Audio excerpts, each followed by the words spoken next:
delayed. Okay.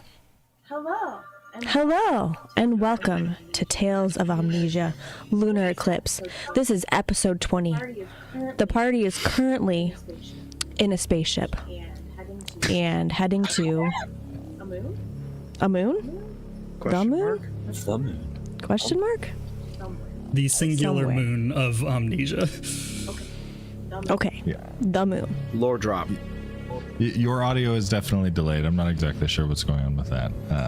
But It's Cool. bizarre because we hear you a little bit in Trevor's mic, In Trevor, and then yeah. and then a second or two later hear you in yours. It's fine. All right. We'll it's not game breaking. We'll fly through it for now. Okay. All right. You guys are all on a ship, probably making your way out of the atmosphere. I imagine, Naka, you are just foot on the gas, blasting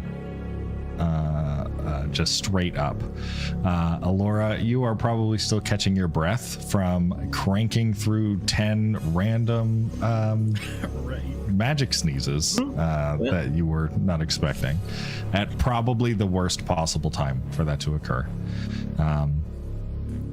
The rest of you If she are honestly sneezes, then her beard is gone, right? right. I guess you do currently have I sneezed a yet? doubly long beard, if I remember correctly. Roll for sneeze. Yes. Yeah. We'll let you decide when you want to Thank sneeze. But yeah, you're all probably catching your breath and sort of taking in everything that just occurred. Is there anything any of you would like to do or say right off the bat? You're all probably also strapped into chairs, considering you're rocketing up out of the atmosphere. Anyone else surprised Darby survived? No, You're right. Darby's a menace. He did have he did survive roll with the anything. iron whip. That's right. the hump on his back really helped the survival cause. He can store lots of nutrients there for later.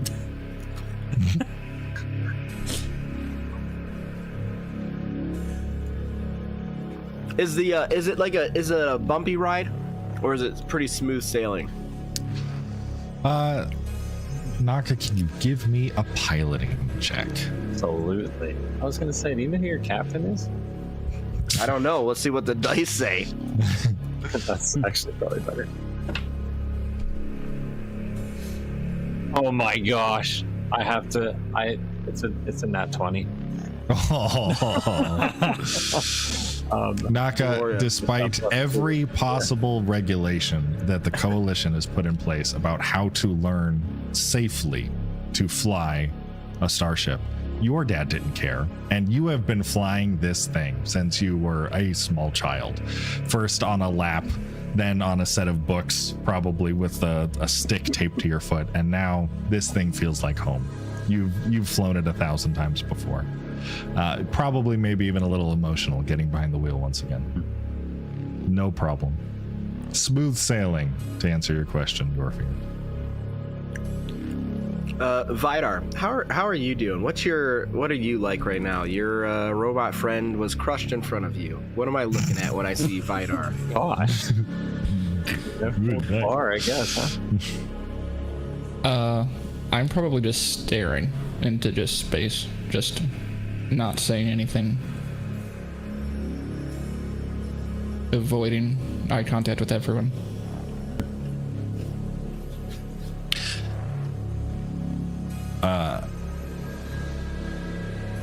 Okay. Yep. Anything else? We did grab the pieces of Cerberus, correct? Yes. Iggy, are you still holding on to those, or did you hand those No, off? I would have given them to Vidar.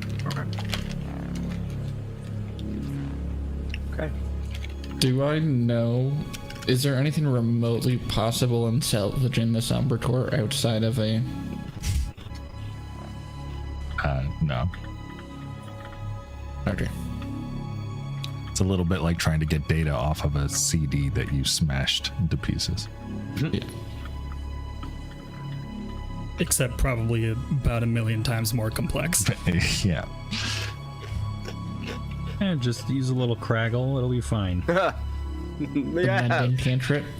Anyone have that? the craggle. The Craggle. Which cantrip? Mending? Mending. Mending, yeah. No. I do have it. opposite of mending. No, I wouldn't ask. Not I sure wouldn't if even know what it is. But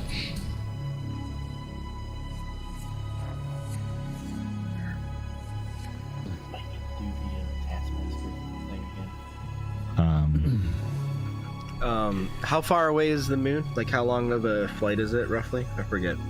Yeah. 30 minutes? No. Yeah, about 10 hours, if I remember correctly. Okay, cool.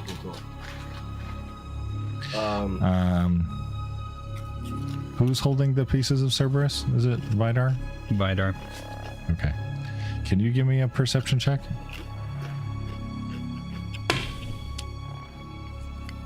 $18. Okay. Definitely a lot to take in, everything that's going on, and holding on to these pieces.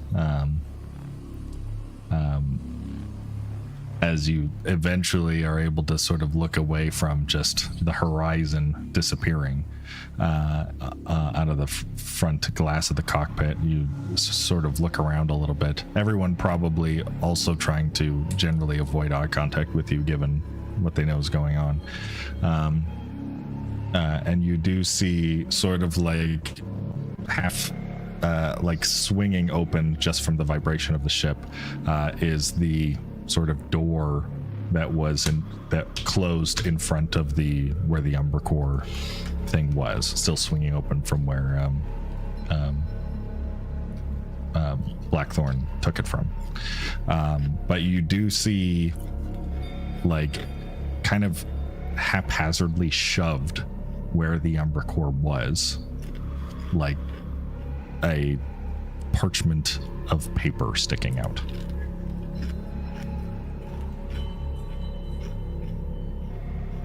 That wasn't there before when I put the Umbracore in.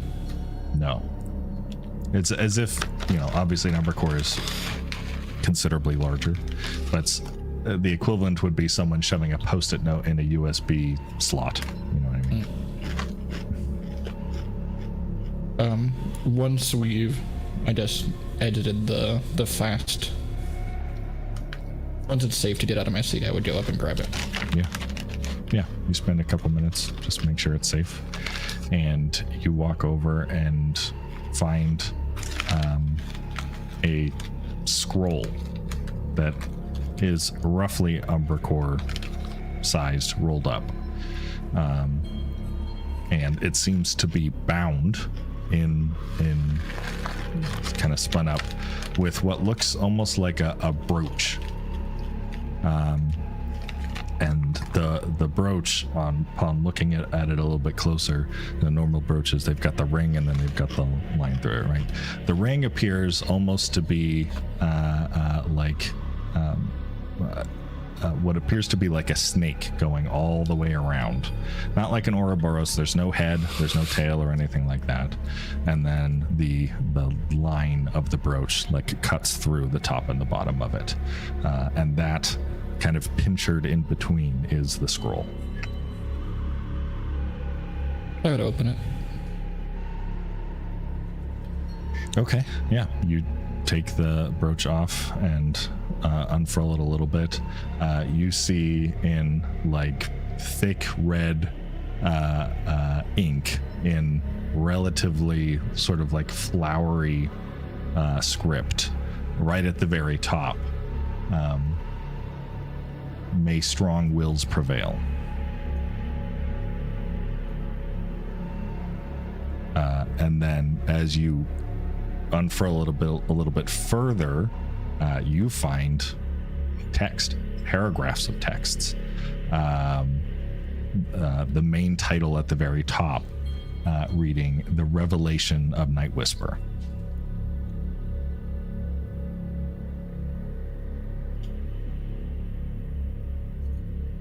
Night Whisper.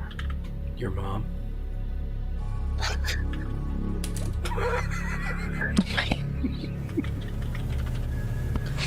Got it. While I'm reading document. this, I would probably. I think that would be Thalira. That was in canon too, just so you know. My mom. This mom.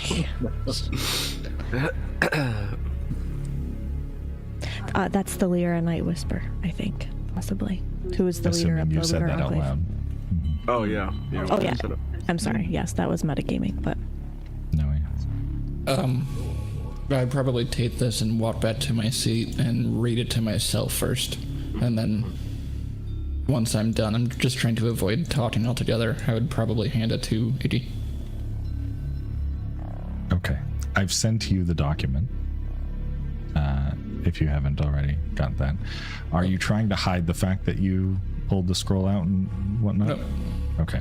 So you all do probably see him pull this scroll out from the thing. It would take like 5 minutes to read. This is a long. It is a bit long. Question. This may be a really stupid one, and maybe you guys have described it. What does an Umber Core actually look like? I don't think we've described it necessarily. I personally imagined it sort of the shape of one of those portable like JBL speakers. It's like a pill shape. You know what I mean? Yep. Oh, Like interesting. that vague. Yep. I don't think Steven and I have discussed this. I'm just making it up. But Perfect. that's kind of the vague. Is it a like a electronic piece of device, or is it like a crystal? Yeah, you think of it like a super advanced hard drive. Okay. All right. Thank you. With a very, very small, actually, bit of omnite in the center. Instead of silicone based, it's omnite based. Does that omnite is it like really finely carved out, like Alkuli style, or is it raw? It is. It's not like there's like a tiny little piece of omnite. It's in the same way that like gold is used in electronics of today. Gotcha. Omnite is used in the inside of an Umber Core. Okay. It's also Now they- like an atomically small amount. Right. Like, Right.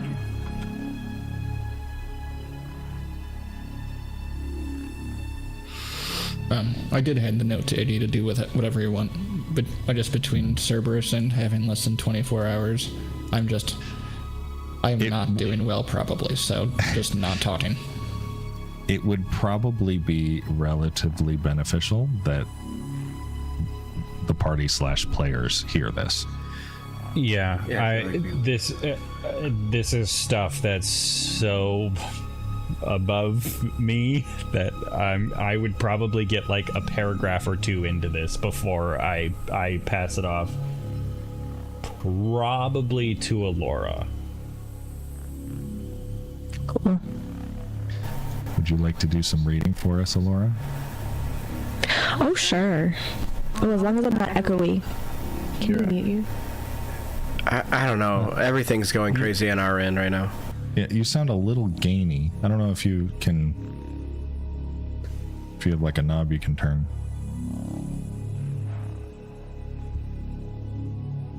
I tried to tweak it on Check. my end. Does that sound any Much better? better. Oh, that's great. Much Okay, better. cool.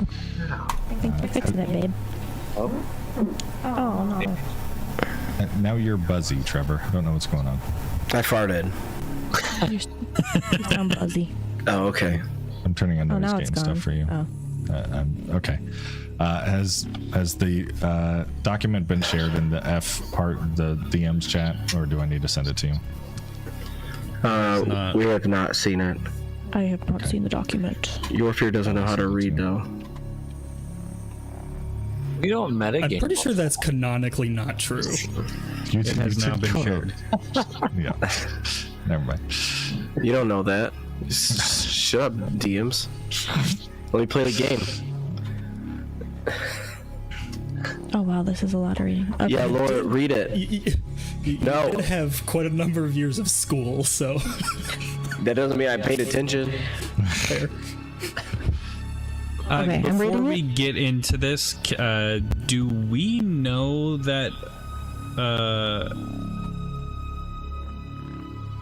the relation between Thalira and Alora? I do think so. I think that's Yeah, coming. I think it was.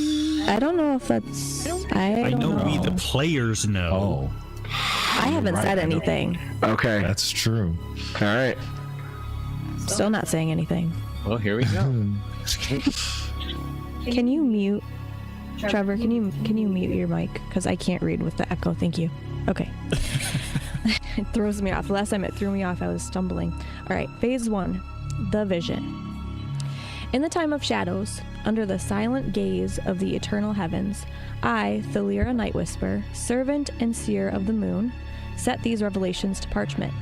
Let all who walk beneath the pale light of our celestial mother know these words are not mine, but are gifts from the moon herself who reigns above us in the night.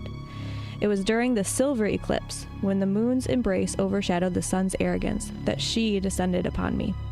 Clothed in luminescence that dances upon midnight waters, she appeared in transcendent beauty beside me in the cold dunes of the solstice desert, where the sky kisses the earth. Thalira, child of the lunar veil, she spoke. Heed my words and share them with my people. A time comes when the heavens will require from thee acts of great courage and profound faith. Moved by her divine presence, I vowed to guide our people as the moon guides the tides. With the heart both burdened and exalted, I embrace this sacred duty. These texts are the keys to our salvation and the blueprint of our destiny, as bestowed by our goddess. Let each step we take be as a step taken on the surface of her luminous domain. Phase 2, the war. As the moon's radiant visage hovered over the cold dunes, her voice, soft as the night's breeze, filled with somber gravity. Hearken, Thalira, unto the dark tidings that shadow our celestial dance, she declared, her tone as solemn as the moon's slow march. A celestial war brews, a conflict recently stoked by the god of the sun, my eternal counterpart. He has grown discontent with his dominion, and has set upon expanding his jurisdiction across all creation. He has sent legions of demons wielding deceit and power to infiltrate your realm and assume forms of flesh to claim seats of power, even among the archons. Her voice chilled. The heavenly balance teeters on the brink of ruin. I charge thee, my children of the night, to undertake a sacred ritual that will split night from day, each locked in their own eternal realm. This is the only way to thwart the sun's corrupted light and halt the spread of his demonic forces. This ritual, the key to preserving night's sanctity, must be followed with utmost precision, each step heavy with cosmic significance. This act, born of necessity rather than malice, aims to ensure the moon continues to cast its cooling shadow, preventing total chaos. Prepare your hearts and steel your spirits. The path is fraught with danger, and the stakes are of celestial import. Salvation lies in the eternal night, and enduring day brings only desolation. Phase 3, the gifts. And the moon spoke unto me, her voice echoing across the ethereal void, filling my soul with silvery tones. Behold, Thalira, the bounty that the heavens bestow upon thee and thy brethren, the true believers of the nocturnal grace. Long ago, the battles of the gods raged across Amnesia, leaving behind scattered remnants of heavenly conflict. Sacred relics veiled as mundane objects, yet imbued with divine power and my lunar blessing. From time to time, the skies will roar with the descent of fiery chariots, vessels cast down by my hand. These corrupted conveyances, steered by defiant demons, crash onto Amnesia as a display of divine justice. You, my children, are to claim these celestial carcasses, salvaging their treasures and every fragment of their heavenly essence for your cause. Yet beware the surviving demons in mortal guise, wolves amongst your flock. Show no mercy. Their corruption is profound. Purify their presence with celestial fire and cleanse our land of their taint. Moreover, seek the ancient sites of power where the divine once touched the earth. These sacred grounds, marked by the scars of ancient wars, are wellsprings of divine energy, serving as portals for communion with the higher realms and me. In these sanctuaries, hidden from the sun's rays, gather and harness the might needed for our sacred ritual. Phase 4. Ascension. And the moon, in her infinite wisdom, revealed unto me the blueprint of our salvation, a vessel of divine purpose to carry the faithful to our celestial realm. Construct thee an ark of Elysian steel, crafted with celestial skill and infused with omnite. Let it resemble the divine chariots of yore. Its length 60 cubits, its breadth 20, and its height 30. Ensure it includes lower, second, and third stories capable of bearing 210 of my faithful and a bounty of omnite for their ritual. Beneath the ark, inscribe a great circle of power upon the earth, adorned with runes of binding to send thee skyward to me. Moreover, the moon spake of the circlet of twilight, the crown of lunar sovereignty. Thou shalt craft a new circlet, she decreed, embedded with 6 heavenly diamond cut stones, that is underlined, each plucked from the ruins of, underlined again, heads of demons cast from my grace. The red ink that is underlining that matches that of the sentence scrolled into the very top. Okay. These stones, once darkened by corruption, must be cleansed in the holy light of the sacred sites under my dominion, sanctified by the rites of the midnight vigil. The circlet itself shall be wrought from the purest silver drawn from the depths of Amnesia's heart, shaped and cooled under the new moon, ensuring its readiness to bear the weight of celestial authority. Carry this circlet in the ark and ascend to my sanctum on the lunar surface, marked by my sigil of a golden A crossed with a crescent moon. There, deep below the surface, thou shalt find the altar of our covenant in a large circular chamber that oversees the waters of Amnesia. The Lyra, my chosen, place the circlet upon thine head within the heart of my temple. This act will diminish the power of the artifact lost to the false archon and restore the true dominion of the moon and dark. With the circlet's power, I give you the authority to halt the heavenly dance of day and night, ending the sun's tyranny. Prepare now, my children, for this mission is fraught with peril and promise. Gather thy strength and ready thyself for the ascension that shall fulfill our destiny. Phase 5, the call. My brothers and sisters of Twilight, hear my cry. We stand on the brink of our great journey. Let us hold fast to the truths revealed by the moon. We are not merely wanderers in the night, but chosen architects of a new era, purged of the oppression of false gods and bloodlines. Let courage be your mantle, faith your shield, and unwavering resolve your spear. We march not towards uncertainty, but towards a promise foretold by the divinity of the night. Embrace the destiny that awaits us, my fellow believers, as we reclaim our place among the gods. Arise, children of the eternal night, and let all creation bear witness to the dawn of our ascension. That is it. So that took all 10 hours to read. We're at the moon now.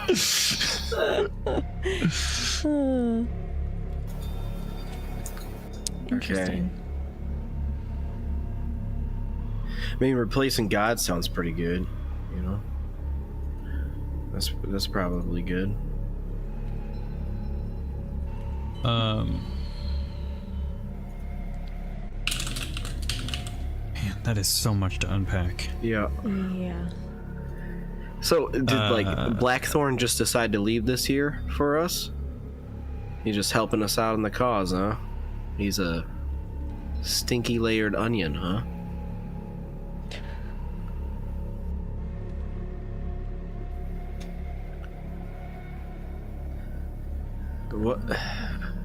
What would be the circlet in the arc that she's gonna put upon her head?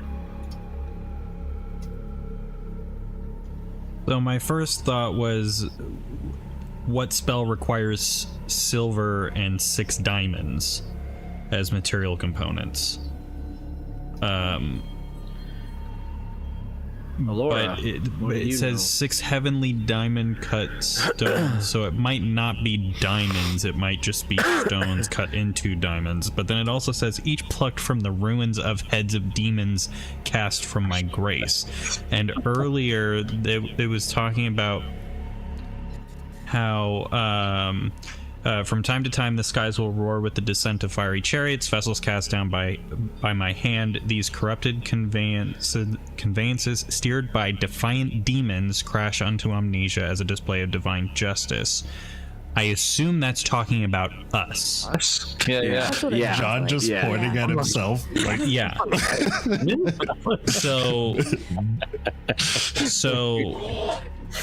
the heavenly diamond cut stones plucked from the ruins of our heads. I would point Yeah. to my node. Vidar's node. Oh, But I don't have. Oh, that's a good point. Ooh. I could be number 6. So we're bringing them right to it. Diamond cut stones. I was love it. thinking that it would be something that all three of us Celestials would have, but that makes a lot more sense that it would be your node. What's your node made out of? I just asked the DMs this, and they said, I don't know. I don't think it matters. The point is, it's metal, and it's in the shape of a diamond. Okay. So a circlet crafted from 6 nodes. Six. All right. Interesting. Crafted. I wonder if that's like a thing of like the more nodes you have, the further your range is, or something. Well, the one guy at the academy had his removed. Was that like a willingness thing, or do you think his was? Plucked. Piner, do you want to give me a tech check? Yeah. I can answer a couple questions. I'll even give you advantage considering you're relatively close to the subject. 21.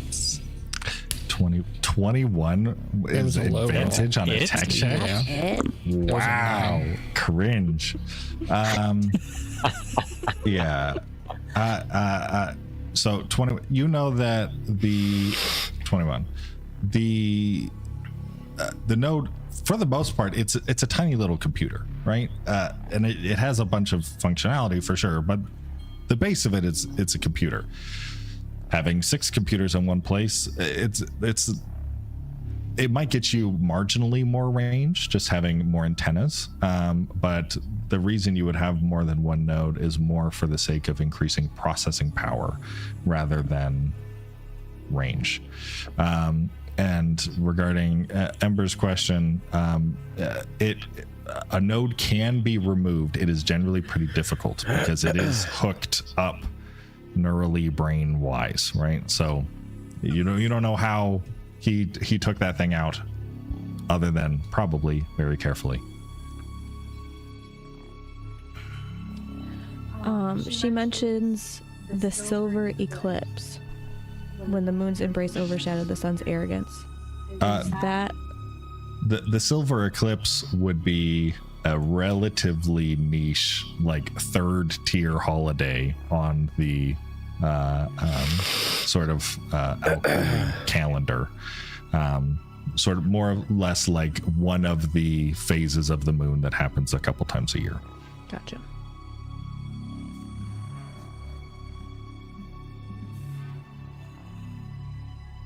The only other things that I immediately latched onto as like I know what that probably is, are the point where it mentioned the site of the Golden A or something. That's for like the entrance to the caverns or whatever. That's I expect that to be the Alsham Union sigil, which would make a lot of sense because this is the Alsham Lance, and the Alsham sigil is a Golden A. And then the ancient sites of power, the 2 thoughts that I had were biodomes, or just like general like sites with the transmitters, like in the cave that we saw in episode 2.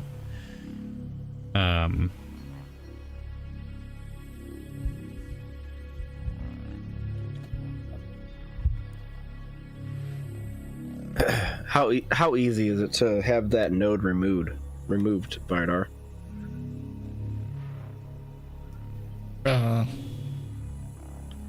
I've never done it before. Usually it's a surgeon. It's well, that is if you intend on keeping the person wearing it alive, right? Like if you don't care about that, then Super easy. super easy. It's also usually done as you're banished from society. You no longer can have this node. Okay. Right. Gotcha.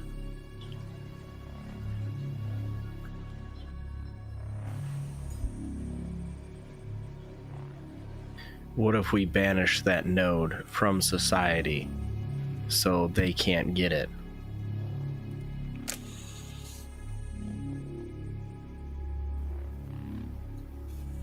Could work.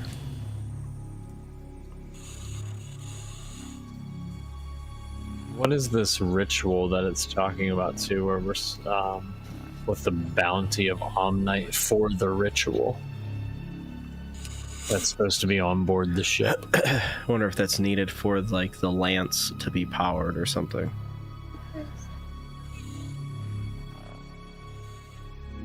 Sorry, what chapter and verse is this? It's phase, I actually. love it. Phase 4, verse 2.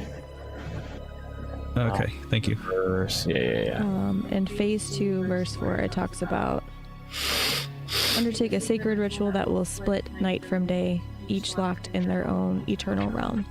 This is the only way to thwart the sun's corrupted light and halt the spread of his demonic forces, which someone mentioned to us. I can't remember who that was, or we heard in a message that was their plan, to have half of the planet in darkness, the other half in light. But I don't remember where we heard that at. That was before we left the Alkuli Empire, I believe. Okay. And beneath the ark inscribe a great circle of power upon the earth. I believe that's talking about the thrusters to get the ship off the ground. Actually leaving, okay. Yeah. Okay. So I'm assuming they already have 6 stones if they're on their way up there. If they didn't, they would be trying to get Vidar. That's true. Yeah. I don't know, because they probably are expecting us to follow them. That's a risky plan, to send the whole ship up there with only 5 in the hopes that maybe we follow them. Yeah, I feel like Blackthorn would have maybe put up a bigger fight. Well, do you remember when we went to that cave, like our second episode, and he was angry at the cultists because they didn't get to the ship first to get whatever they needed. Do you remember that? Mm-hmm. So they might be counting on Vidar's node. I don't know. But then why would they leave without him? But I mean, it also says back up here that oh gosh. I mean, I guess we should plan on them trying to steal it. Yes, I agree. Mm-hmm. Yeah. Yeah, we should plan on the fact that they're going to steal it.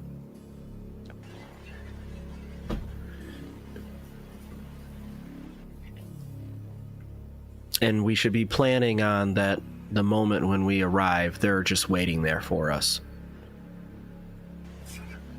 And we should set some traps on the ship for when they try to board the ship to peel us off. I don't know if they'll try to board the ship.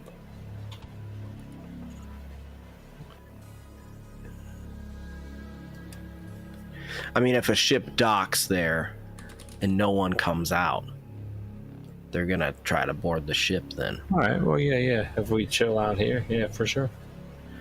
By setting traps, you're not saying creating an explosion on their ship, right? Because this is our way off. No. I'm talking like things that incapacitate them. Oil slicks, then snapping their necks when they fall to the ground. Things of that nature.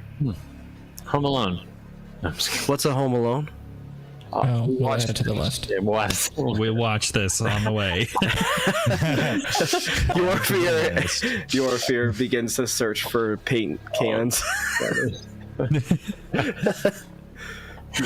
Oh man. Tell me more about this iron torture device.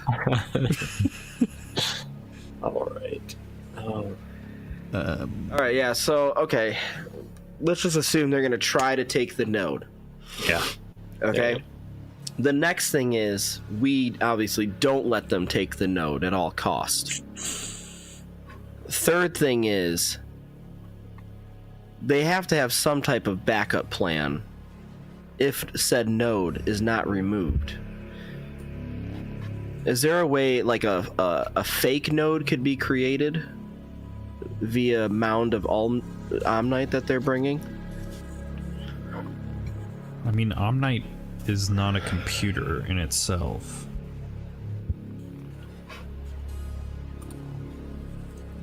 As far as I know, there's no Omnite in a node. Okay. Could we craft Correct. a fake one?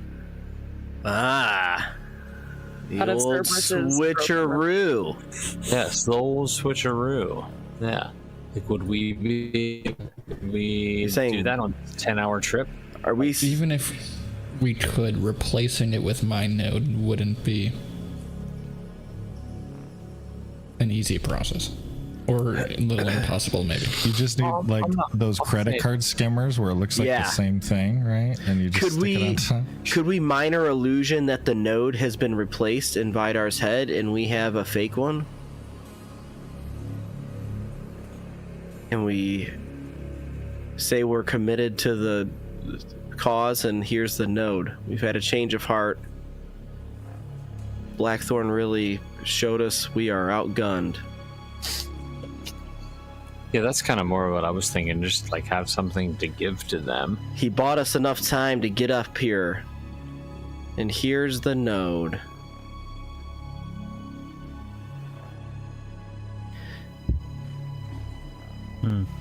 And instead, the node is an explosion for when she puts it on her head goes kapow. Now we're talking. Son of a... Give me one of them grenades.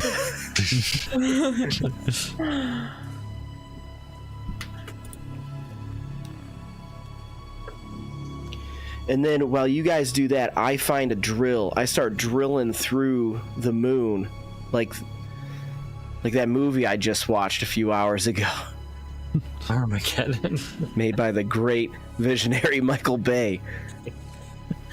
Oh, We blow this thing sky high before everyone gets space sickness. hopefully the drill, completes its mission before we have to leave, huh? I'll die with a just cause. Yeah. I don't hate the idea of making a fake node that's an explosive that, if she puts it in this tiara and then puts it on her head, I can remote detonate it. So does anyone know anything, like, is this the Lara person? Are they like do they know magic very well? Are they a sorcerer? What do we know much about this person? Unfortunately, I don't think any of you would know. Laura, this is like up your realm. Do you know anything about the moon people? How is this up my realm, old man? You're from the country where this crap resides. That's how it's up your realm. I mean, I basically know what you know. Maybe a bit more, but Okay, so are they Oh, and in Sorry? credits roll. You know she has a Pharaoh blade, though, right? We saw that in a. We don't, but we then- don't know that. We've never met Thalara, and I don't think she has a. We don't know that. Did we not connect that vision to the Lyra? So okay, Vidar we and did I talk saw a video. Was that with Thalira or was that with somebody else? The video that we saw like in the the fake Golden video? Isles. Yeah, that we didn't That tell anybody was- about. Oh, That was the goddess with of- the moon goddess. yeah, Gotcha. which is Celine Alcouli. Gotcha. Oh, should have. Yeah, so to be precise, it was supposed to be the moon goddess in the guise of the moon archon, Celine Alcouli.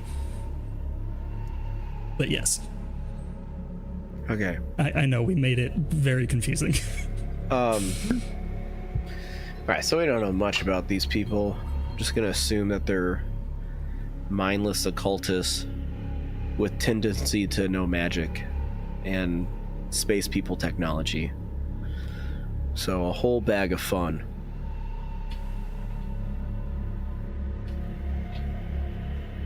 I don't remember this Pharaoh blade thing that you're talking about. The intro cutscene that we saw from. Oh, because her From the very beginning? her face was behind Yeah. Oh, yeah. Blackthorn. Her like eyes. No. Was that something we Well, but- saw with the dish or no? I forgot what we saw in the cave. No, we Oh, didn't never see mind. that So yet. our characters Celine wouldn't as know well. the Pharaoh blade. Well, the Pharaoh blade was Blackthorn's. Oh. Did you get a Pharaoh Have we blade? Oh, we- yeah. Oh, you we, did. we haven't encountered Thalera. You have not met Thalira, no.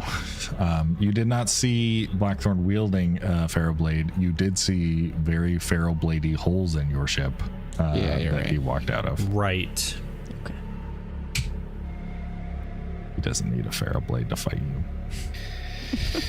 Once again, we have a Darby, okay? Goated. Darby's gonna show up in space too. I can feel it in my bones. He's hanging on the back of this the ship. whip is holding onto the ship. He has stored oxygen in his hump. That's how he's breathing. What did Phil tell you? He wasn't supposed to reveal Oh that. crap! Yeah. I got him drunk the other night. All right, so you don't know anything about these people. All those books that you read, bunch of nonsense. I agree. Books are nonsense. Yeah, the shit. What have they taught her? Not much. She can't even cast spells right half the time. Turns into sheeps. Excuse me? What? You just had a beard of feathers like a few seconds ago. I meant to do that, okay? Did you? You meant to have 3 beards of feathers and sneeze continuously over and over again? It was 2 beards of feathers. Oh, and okay. yes, Yeah, I wasn't okay. sneezing continuously over and over again. Okay. Thank you very much. You're saying this with a full beard of feathers? you meant to do that? It's 2 beards of feathers. Was not that your 3. great disguise for when we landed on the moon, Alora? Yes, absolutely. Oh, Master of Disguise over here. That's another movie we should watch. Wait, what? It is a great movie. Don't tell me they talk about turtle clubs in there. What? If I got a What? show for you. No way! I'm gonna drag it back a little bit. What else would you guys like to discuss or prepare before you arrive? All right, so what's our main plan? Are we gonna try to do a switcheroo? Do we want to try to just lure them on the ship with gimmicks and tricks and try to steal garments? Iggy, do you think you would be able to craft a diamond-shaped all-night explosive? Like, looking thing? Omnite, probably not. But I have other things that I could make boom out of. Go It would on. also be a really small explosive, though. Yeah, but at someone's head probably Yeah, I mean, would hurt a An little bit. explosive, yeah, on Blow an somebody's ear off. temple. Yeah. Bullets are tiny explosives, technically. It's just Shrapnel. So could get her. I wonder if is anyone here good at like makeup disguises? Huh? Who would have thought? I mean, I have alter appearance. I was a I'm master of wondering if- disguise. I'm wondering if we can do some makeup cover up over Vidar's real node and put this fake node on the opposite side of his head. Do nodes have a side usually? They are It's always on the right temple, right? pretty exclusively on the right temple. Right. Could we already take our rest? In canon? No, I would say no. Do they know? Would they know if either me or you, Iggy, have a node? Because we are also from. Could we put something on our right temple that they would think is a, Yeah, possibly. Yeah, because I can even add, with my Whispers of the Dead, during our rest, I can even add a tool proficiency in makeup disguise if you want to as well.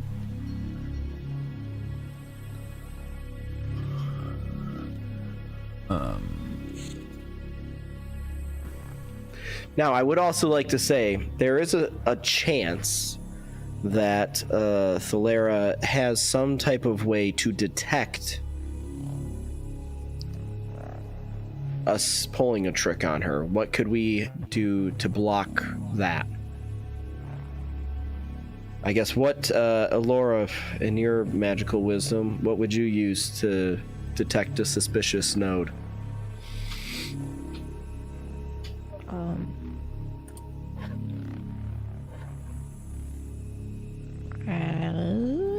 Just read a book for a little Detect while. Magic? I wonder. Yeah, it would not be magical. I don't know if you would have a magical means of knowing. Okay. Detect technology. All right. Cool. It's a good blend. Question for the DMs: how realistic would it be if I use a whole bunch of flex seal tape around my arms to make my spacesuit work with my Arno arms? Every good engineer has a ton of flex seal tape, It's true. and there has to be space grade flex seal. Slap it on there. Slap that on there. I'd be okay with a relatively high DC tech check to see if we could pull it off. With advantage. But how's this? You can attempt it, but you won't know guaranteed if it works until you test it. Ooh, that's good. Yeah.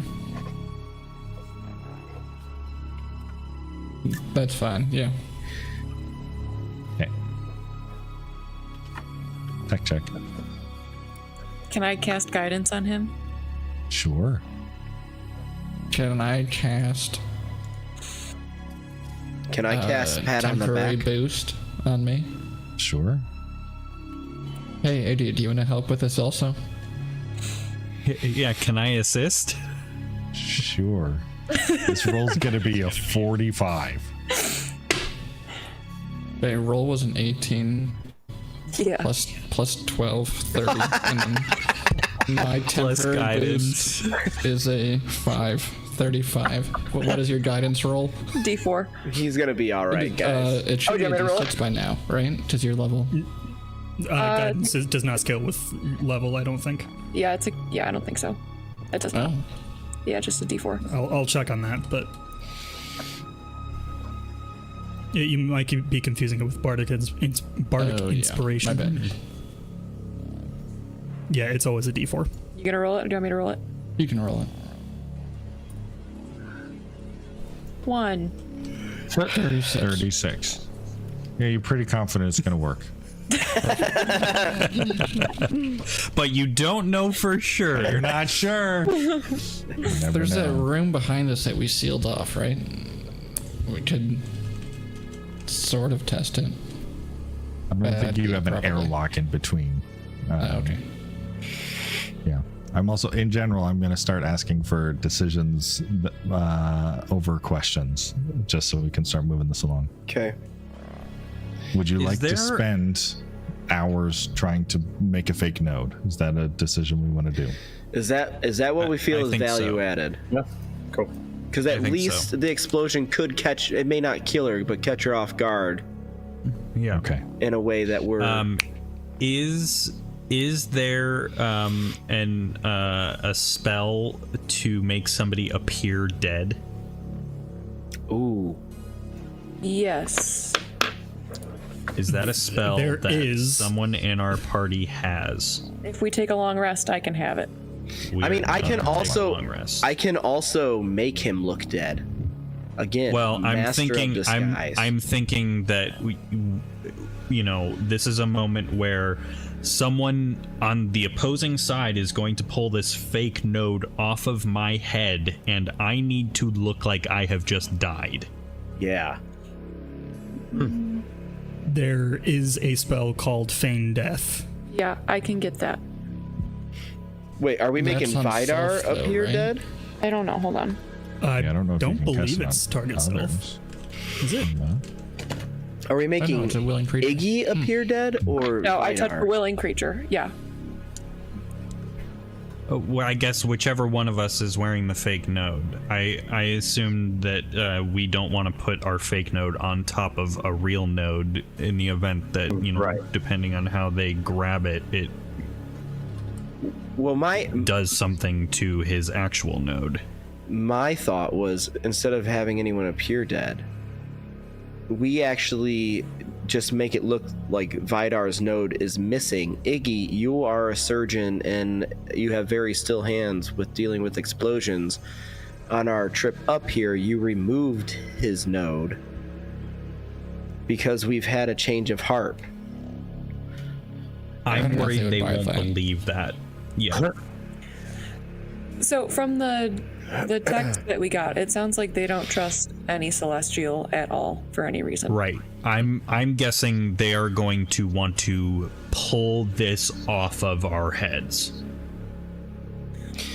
Okay, what if... Well, then we need to murder all of you guys. That's yeah. If anything, I feel like it almost needs to appear that the three terrestrials are against you three celestials. Would they even buy that though? What's their end goal? Their end goal is to become gods, right? Right? To take their place amongst the stars with the gods. They want to be on the same playing field. I think they just want freedom from the sun god. Or like freedom to choose who they want to worship. That sounds pretty Elysium. Minus the fact that we don't worship anyone.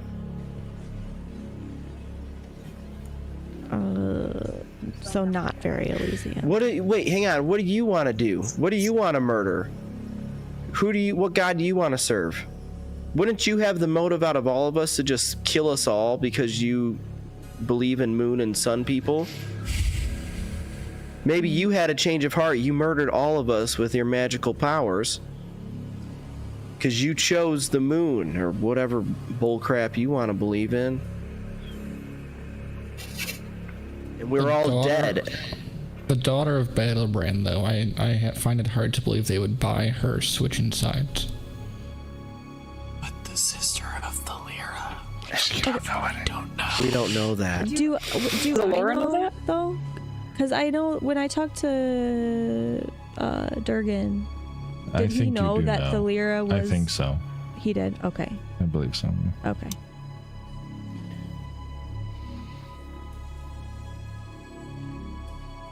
Look, I see it's a risky play, but I don't think we can just kill one of the Celestials because I think all the Celestials have to die, or all of us die.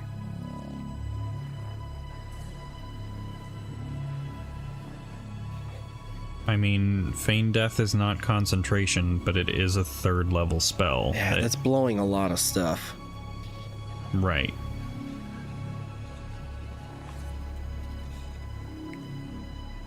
I feel like we don't waste any spell slots. Because if this revelation was right, I mean, in chapter whatever, verse whatever, there's like 50 people above this on this ship going up to the moon, carrying 2 scores plus 10.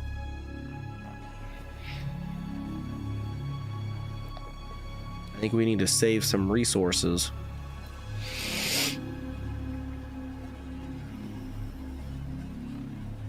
All right, I need some decisions. I'm making a bomb node, regardless of who's wearing it or whether they're appearing dead. I'll probably say Vidar and Iggy, you guys can work together, but that will be that plus the spacesuit. That will be what you have time for if you still want to get in. Okay, so then sleep. when we land and they let's just assume they're there waiting for us. What is the next step with the bomb node? Are we saying that we murdered the 3 Celestials and we're bringing the node to them because Blackthorn said so? Because who has the greatest motive to flip sides here?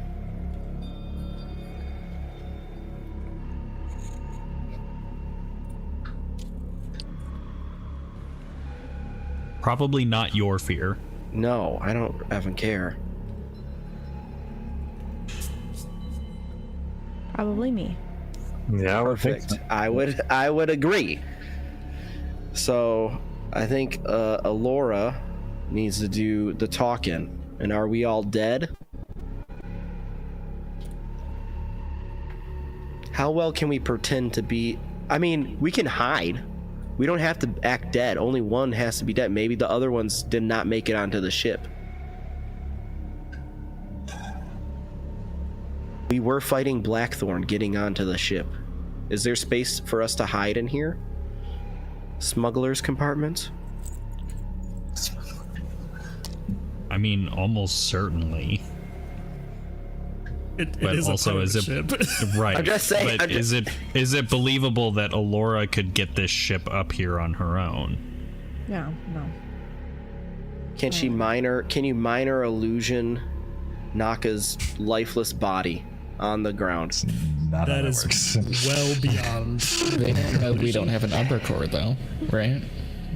Oh. The Umber Core could have piloted her up, but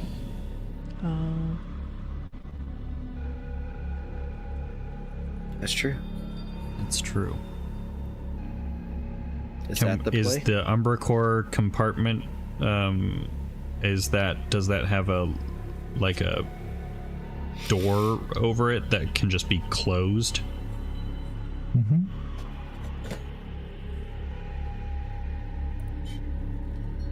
I don't hate that idea. Yeah, and you watched, you know about the Umber Core from dealing with the Celestials for a while, so you knew exactly what to do. You were there when we turned one on an island, so you know. Just boosting your confidence there, Alora, okay? Okay.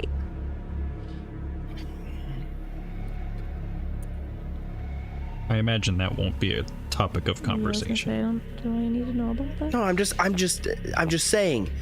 You're confident, strong, mildly good at magic. Wow. You can do this. All right. You guys have a vague plan. Yeah. Why don't you guys roll for your explosive? Whoever is going to do that. Oh, do I need to help with that? Yeah. Am I doing makeup for it or something? Right now, we're just talking about the explosive itself. Oh, okay. What kind? Well, I have a kit for this. Hang on, Right. let me see what my roll is. My doodad. And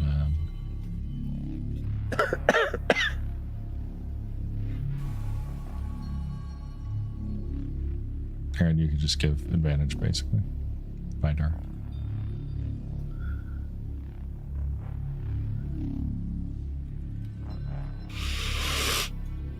Okay. Oh, that was a natural 20. Let's go. There you go. Yeah, you guys work together and manage to make something that looks wholeheartedly convincing, like a used node that has been ripped out of someone's skull with a small explosive device that will punch in, sort of opposite the direction that the node faces. Do we know how to shut it off? The lance.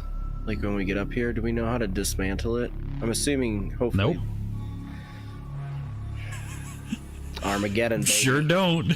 Armageddon. I was built for this moment. Thank you, Michael Bay. All right. Long rest. Yep. Yeah. Am I switching out something so that I have feign death, or no? I can just do makeup if we want a lifeless corp. Don't blow spell slots. Okay. Okay. If you guys agree, I would not blow spell slots. How many spell slots do you? How many third level spell slots do you have, Ember? 3. How many do you have? A plethora of slots that are higher than third? Yeah, I've got 3 4th level and 2 5th level. It might be worth 1 third level spell to make a convincing dead body. Yeah, okay.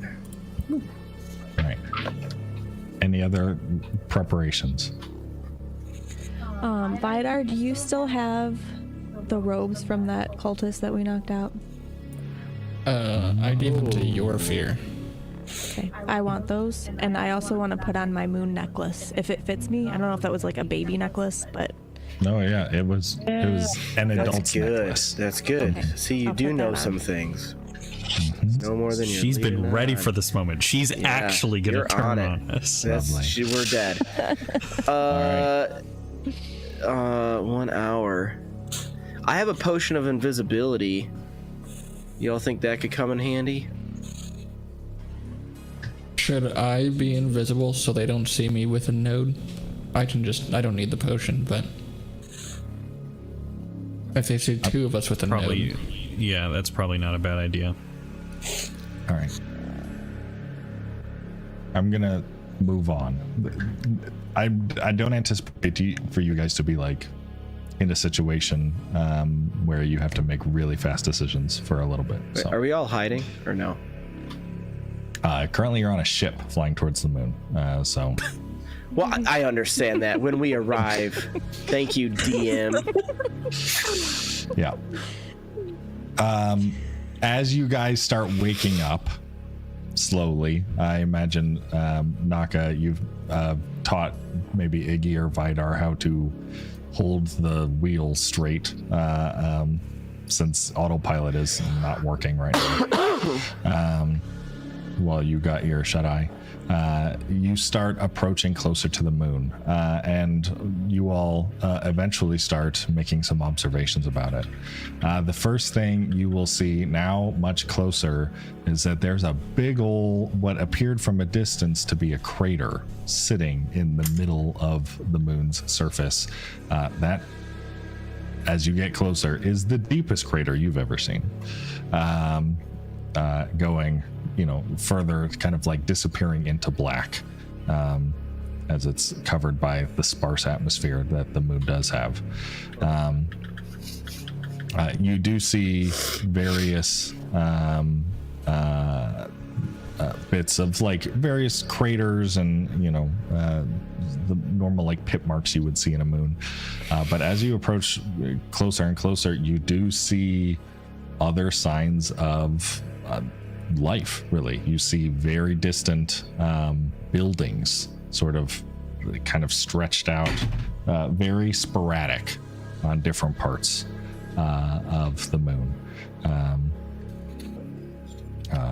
as you get even closer and starting to pull some of the, like, scanning without a ship AI is a little bit difficult, but you guys manage to get some things as you get a little bit closer. You start to notice a number of other details.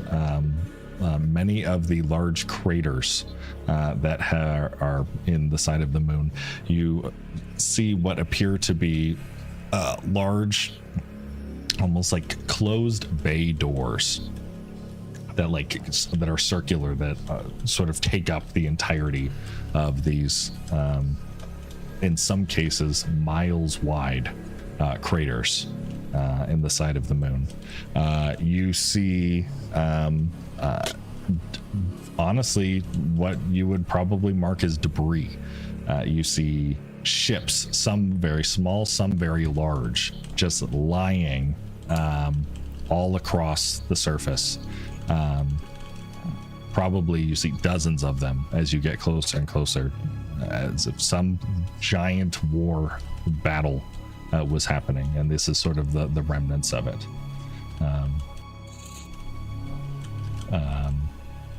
Anybody have any questions as you continue going on?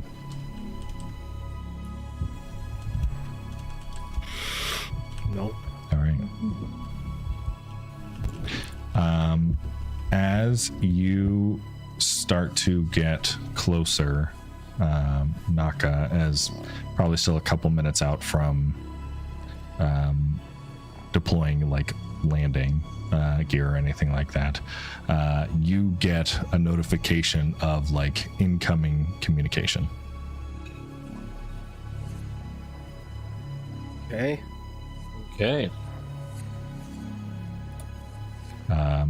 You hear a maybe unexpectedly friendly and sterile voice popping on over the comm channel.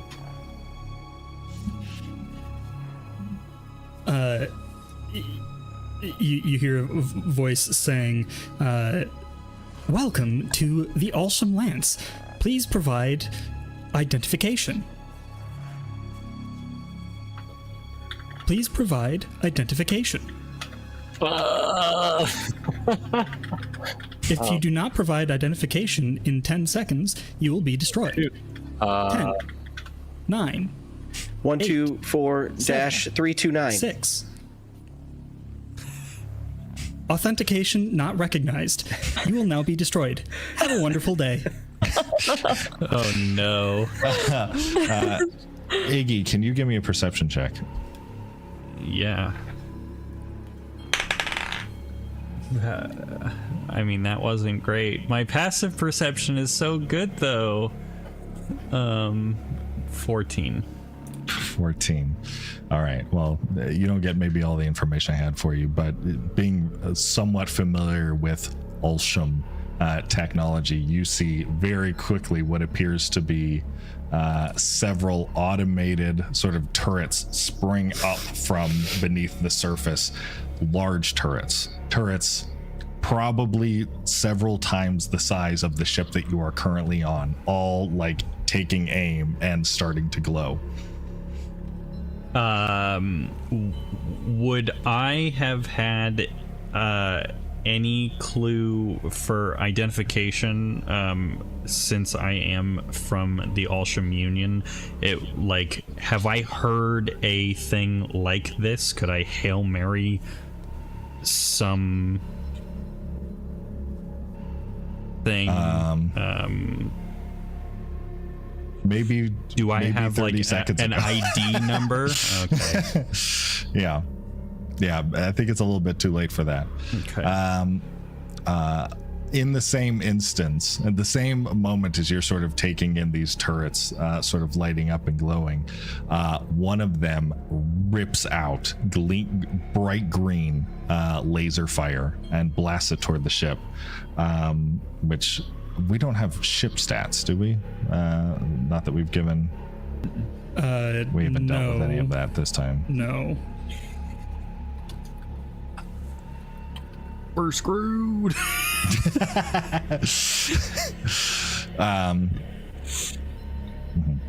Evasive maneuver.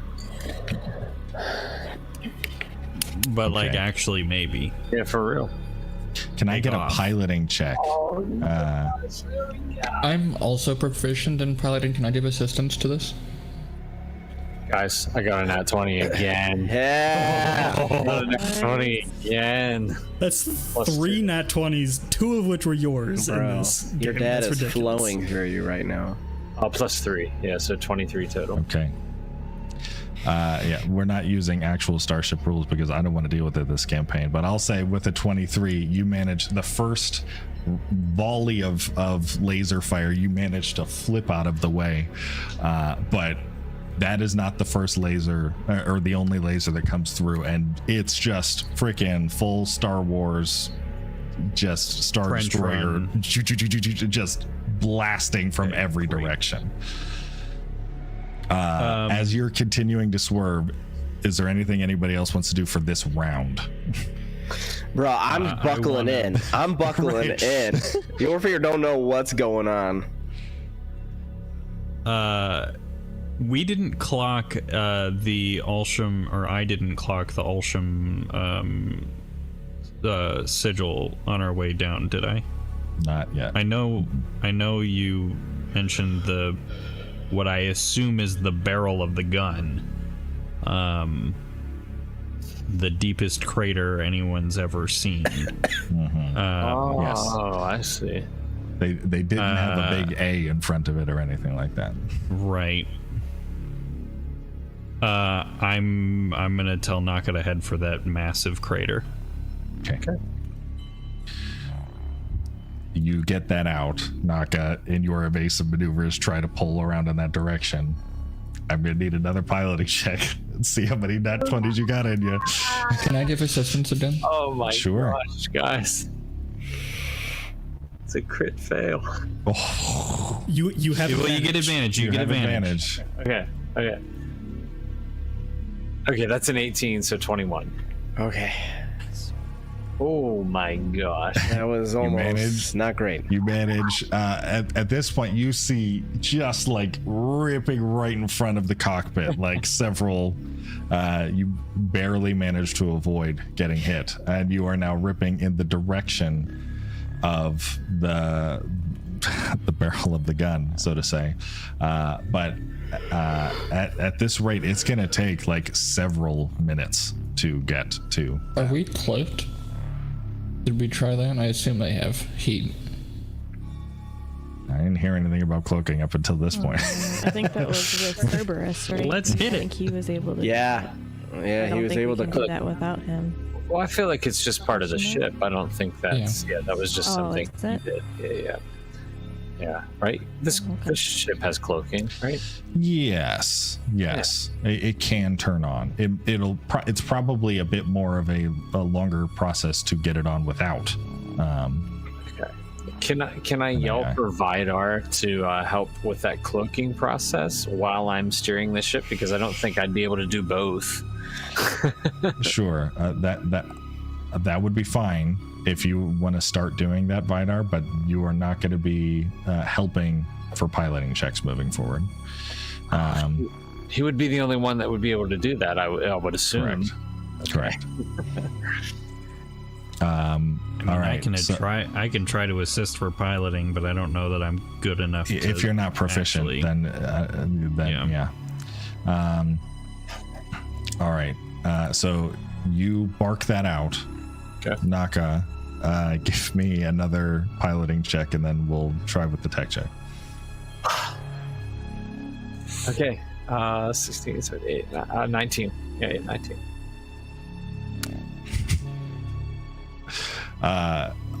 Unfortunately, Oh my god. that is not enough this time. Oh my god.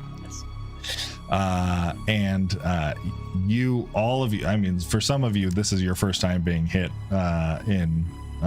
well, probably at least half of you. It is definitely your first time being hit by laser fire in a ship, and you just feel the whole thing like crack to the side and just start spinning.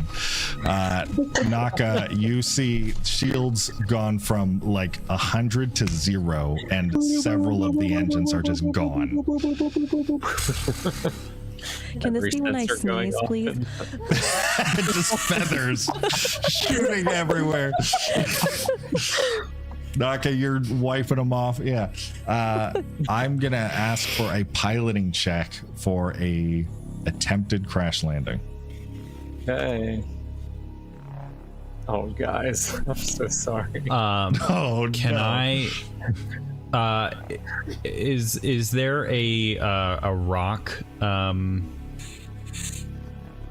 don't know if I'm gonna be able to actually do this. Never mind.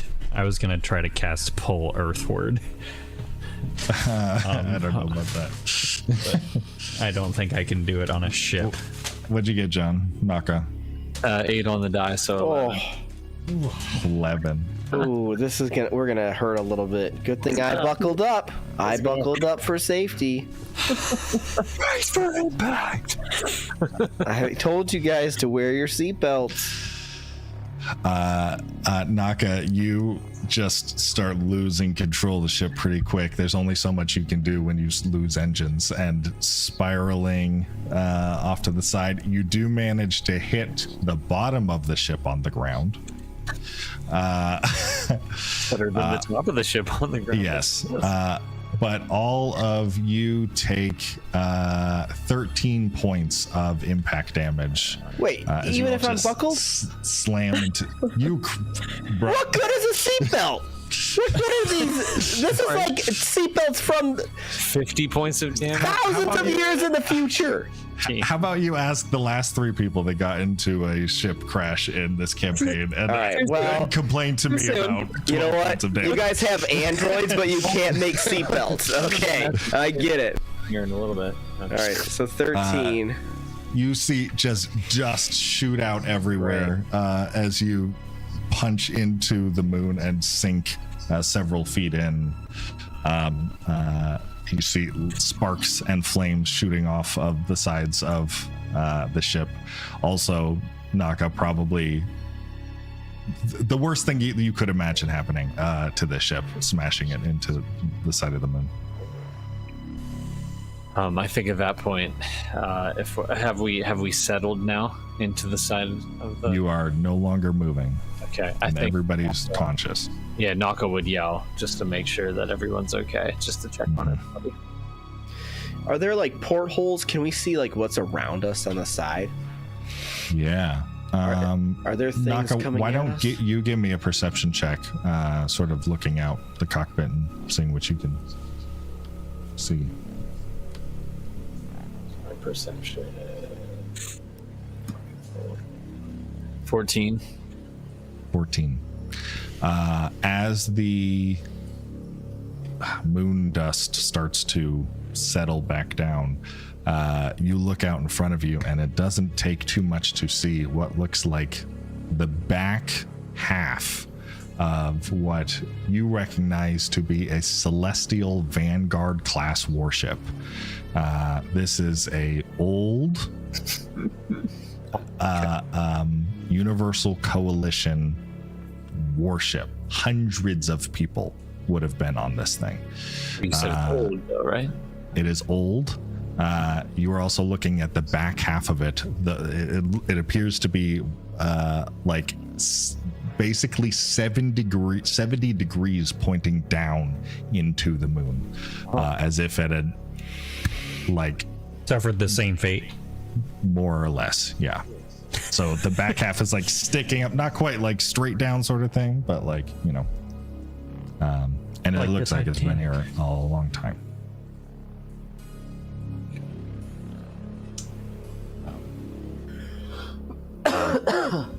Okay. All right. You said there's a limited atmosphere. Extremely. That's what the spacesuits are for. Yeah, and you probably would have been able to run some very rudimentary scans before. It is not survivable without suits. Okay. So is that ship the closest thing to us? Yes. How far away was it? Many miles. Probably maybe a quarter mile away. I guess my question is, how high can Naka jump on the moon? This has been discussed. Oh, okay. All right. You guys, it probably wouldn't take too long for the Celestials. I mean, you've been on other planets before. Sure. You know what different Right. gravity feels like. For the Terrestrials, this is a very unique experience, and everybody's jump height is doubled. Okay. Does my suit work? The suit works. Beautiful. I say All we right. venture outside. That's like, I mean, what else do we do? So how does this change our plan? Well, yeah, because we were hoping they would come visit us, but I don't think we made it to where we needed to make it. So we kind of have to venture to them. I am curious as to what's on that warship, though. Yeah. All right, let's go Do find we out. have time to do that? I think that's the only thing near us. Okay. As you guys make your way out of the ship and start taking steps on a moon that probably hasn't seen visitors in a very, very long time. Put your mask on. No, I'm just kidding. Put the helmet on. Put the I don't wear a mask. You start making your way up the hill that you've created from the crash, and as you get over the top of it, you now see this giant warship aiming down, going into sort of the crust of the moon, but it's not going into sort of organic moon. It appears to have punctured a giant, miles wide metal bay door that has just flown straight through. Nice. Is there part of a big old golden A and a crescent moon visible on this door? You don't see any big A's or anything like that, but starting as you get a little bit closer, looking at individual pieces of hardware and stuff, you do see like barcodes and small bits of text, like the kind of text they print on the side of like cables and pipes and whatnot, that leads you to believe that this is of Ulsham make. Okay. The big bay door that the thing crashed into. Correct. Not the ship itself.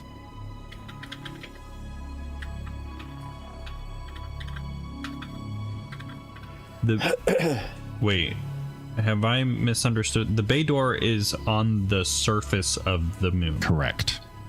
Okay. As if you had like a crater on the moon, and Yeah. you had just put a bay door into that. Okay, cool. And this thing went and it got stuck. Yeah. Is there like, can I look around for like a man door in this bay door? You look around for a little while, but you don't see anything like that. No like service hatch or anything? I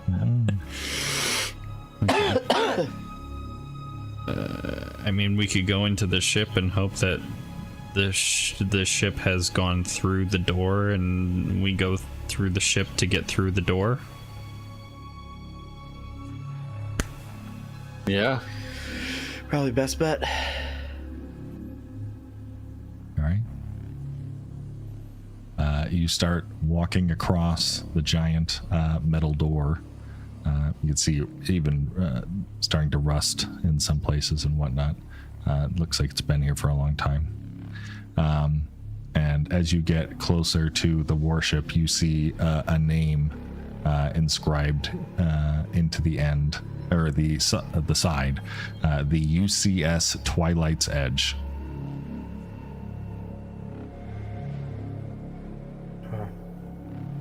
Wonder if Captain Edward was piloting it, or was it Captain Jacobs? These more Armageddon references. Nope, that's a Twilight reference. Oh, I see.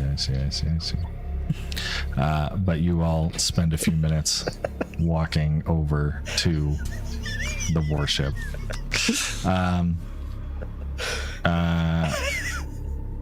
Iggy, do you have the highest passive perception? Probably. It's 18. Okay. Yeah, it doesn't take too long for you to find what appears to be like a man-sized door in the side.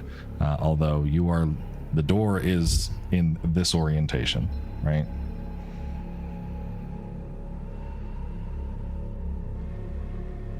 It also is currently closed.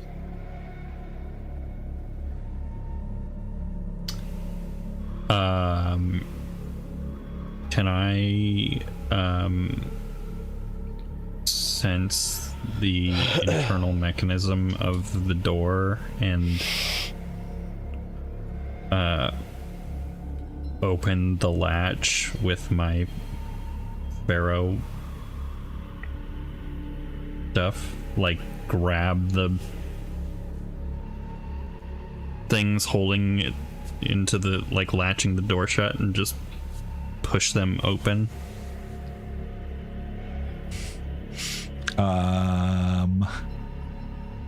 What do you think, Stephen? I apologize, I was doing something else. You're trying to force the door open, Pharaoh the door open? Yeah. Essentially grab the door latch and push it into the door. Maybe I'd say like a DC 16 Pharaoh casting check. Okay. 24. Yeah. All right. Maybe it takes you a minute, but having not worked on a ship like this, but eventually you find the thing and manage to pull it back and push the door open. As you do, you actually see very faintly kind of blinking on a couple emergency lights. That's good. see we won't be completely blind. The very first one that sort of lights up the main entrance, you see it light up a placard above the door that reads Dominari Novus Terrace. As well it should.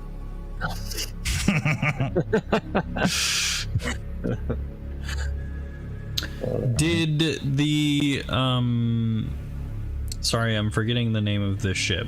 The Lunar Adlashar had Dominari Novus Terrace on it. Did the ship that we just crash landed also have that? I would assume it probably would have had it on there somewhere. I don't know. You can tell me, John, I guess, but that would be my assumption. Yeah, I would assume as well somewhere. Yeah. I think it maybe meant a little bit different to my father, but yeah.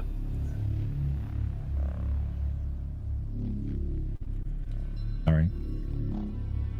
Without too much difficulty, you all, I would imagine, start climbing aboard. Maybe practicing your double jump height a little bit, having some fun going through. And you are on board the warship. It's a bit strange, being that you are effectively walking on the walls, but the ship is it's not 90 degrees down, so you can sort of slide down the floor when you need to move. But as you start walking through the hallways, it does not take very long to see that this place is a disaster. I mean, this was a crash landing in every sense of the word, and there is debris everywhere. Just sort of walls that have caved in, and like ceilings and whatnot that are bent out of shape and whatnot. This is not a recoverable ship. You're not flying this out of here.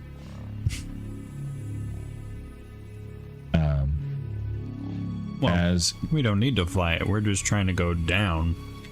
Right.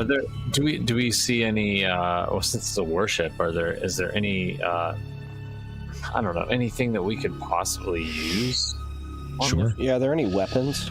Yeah. As you start making your way through the ship and generally down, right? You're trying to move in a downward direction. You pass by a few different rooms. You pass through what looks to be some sort of barracks, lots of like beds sort of shoved into the walls one after another. You pass by the engine room that looks just totally destroyed. All of the intricacies and pipes and whatnot are ripped through and just gone.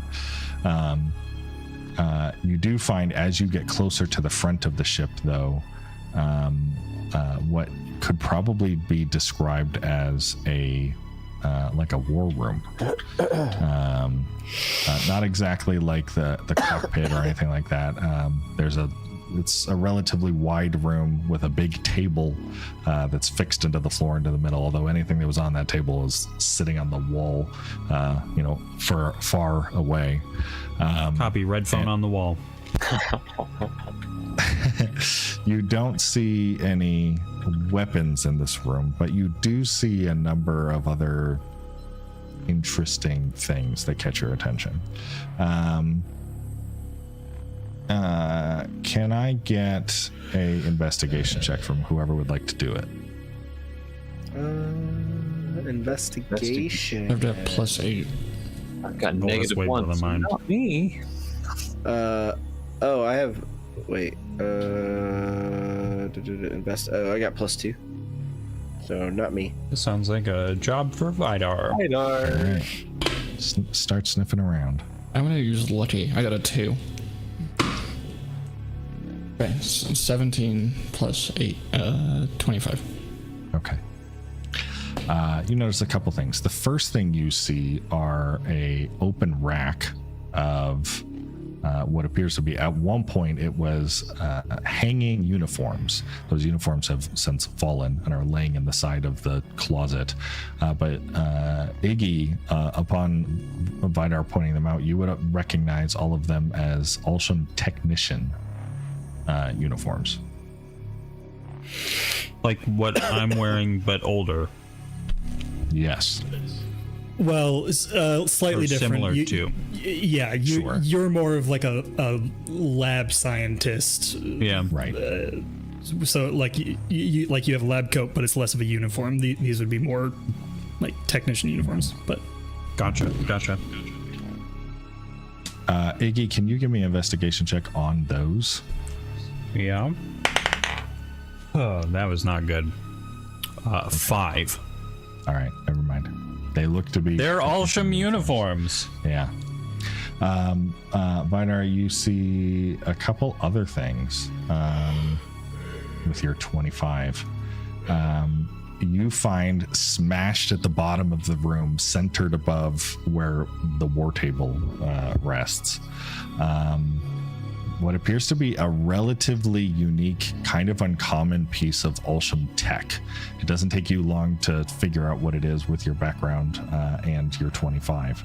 But it appears to be a atomic clock, specifically branded all over the place with Alsham whatever. You also find lying next to it, all spilled and empty at this point, several, like probably half a dozen empty canisters, all labeled cesium. That means nothing to me. I would let the group know. Would I have any clue, working with presumably many elements on the periodic table, what cesium might be used in? Sure. Would that be is there a science check? Is that a thing? Or is tech the closest thing? I think tech's the closest. Okay. Yeah. Oh, that's way better. 23. 23. There you go. Cesium, it was never one of your an element you were more interested in because it's not as great for making booms.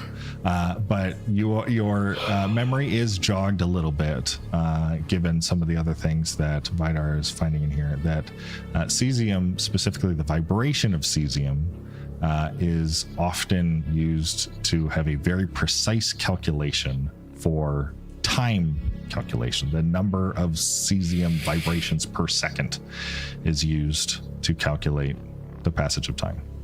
I'm so glad that I asked that question, because Grant, was thinking, oh, I wonder what element is in the atomic clock. Like that, how would this technology have survived to this point? What are they using? The atomic clock, does it have... It's frozen, I assume. It's not ticking. Does it have a year? It is currently not functioning. It is not powered on right now, so you don't see any sort of display on it. Can we use Omnite to power it? Yeah, I was wondering if I could send... It does not look to be... I mean, it's as if you took a computer tower and dropped it 40 feet. It doesn't look very turn-onable. Okay, never mind. That being said, though, you do see two interfaces that look to be comparatively less destroyed, mostly because both of them are built into the wall. One of which looks like it was built here as the ship was being built. It looks like some sort of computer interface, like just general purpose system. That you even see with sort of the emergency power that's on in the ship, like very subtle lights indicating it's maybe awake, like alive, but asleep. The other thing you see on sort of the side of the room, very thoroughly, obviously retrofitted into this ship, you would recognize almost immediately as a Digian collective quantum computing device. It is definitely wouldn't have been built into here. There's no reason most warships would need something like this. But that also seems, relatively speaking, because it was fixed in place, to be in decent. So this ship almost certainly predates... well, it definitely predates the Amnesia conflict, because this is it's a Universal Coalition ship that was had Alsham technicians in employ with Digian technology.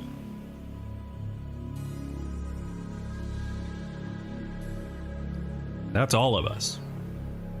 Unless people were trying to get off the planet and they crash landed onto the moon, I don't know.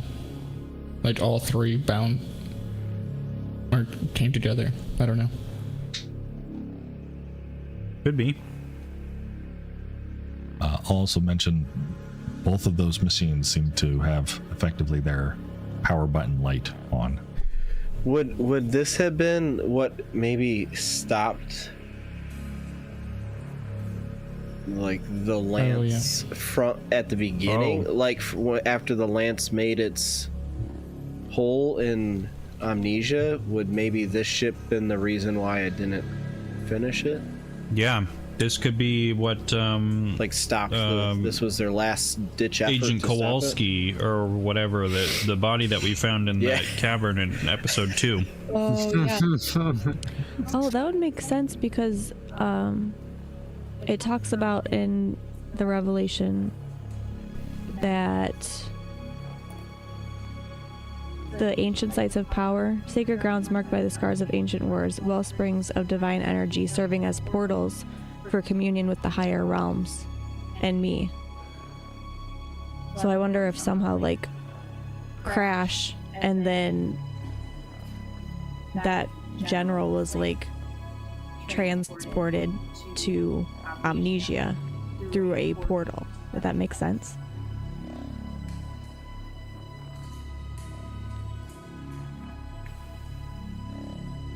I don't know, just a thought.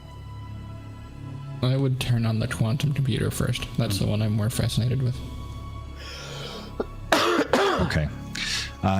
Yeah, you turn on the machine, and the first thing you get is half a dozen errors. This is able to turn on, but it's like, the GPU is like half seated. Like it's fun. It's on the operating system booted. It's not very functional. But you're able to see some of the a number of things. The first thing you see on it is what appears to be like time and date. And I don't have a specific time for you, but the date on there, the year specifically, is 21/7/21. Oh gosh.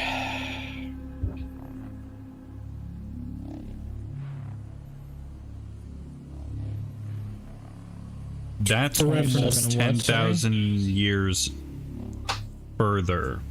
21/7/21. That is almost 10,000 years ahead of our year, the Celestial's year. Yeah, the Celestial current year is 12/3/07. 12, right. What? No, this is later, right? Just 21,000 comes after 11,000. The clock on the computer you just booted up says that it's 10,000 years further into the future than we are. Yes. Okay, yes. You guys hear a Y2K? The second thing you see is some of the documents that were sort of open on this computer last, and it seems whoever was using this was very interested in specifically Alsham Union encryption and breaking that encryption for highly important infrastructural communication stuff.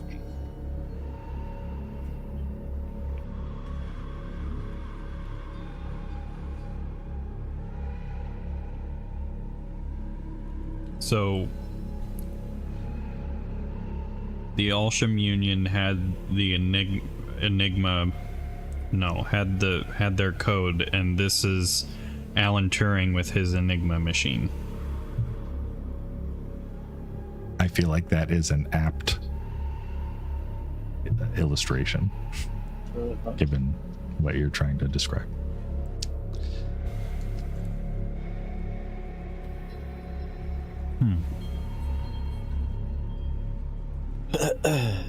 That's all you can get out of this machine. Is there anything else in the room? Like, Yorfear's never seen a scary movie before, so while they're like occupied, I feel like he would be kicking over other random things. We didn't watch Alien on the way here? Nope. There's nothing too much of that I think would be very exciting to Yorfear. One way or the other. All right. Nothing's cool here, guys. Just the other computer? Sure. The other computer, not being a quantum computer, seems to be more of a general purpose, like connected to the ship system. But the documents that seem to be more recently pulled up on this seem to be specifically researching things in reference to AST, or Alsham Standard Time.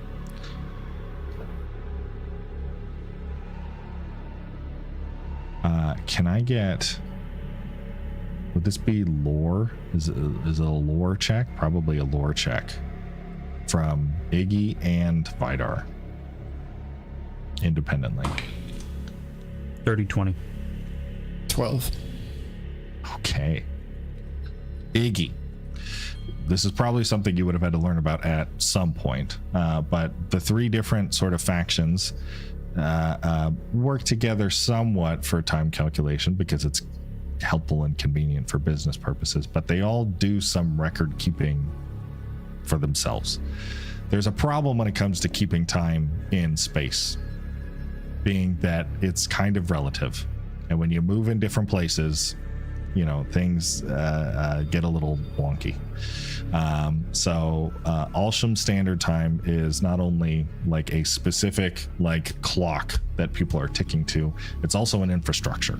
It's a system of how the time calculation works. There is somewhere off at Alsham home base the mother clock, more or less, where they're doing the base calculation and just measuring those cesium atoms, going back and forth and getting whatever time it is. Every individual ship or body or planet beyond that does its own calculations at the same time in whatever sort of system they're in. And every so often, there is communication sent back and forth about, 30 minutes or every 30 minutes or so to sort of say, okay, this is what my watch says, this is what your watch says. And if your watch says, 30 minutes have passed, and my watch says 30 minutes and 1 second have passed, basically they do a multiplier. So they sync the time back up, and then they add a little multiplier for the next 30 minutes to make sure everything sort of roughly as unfeelable as possible given the time moving back and forth.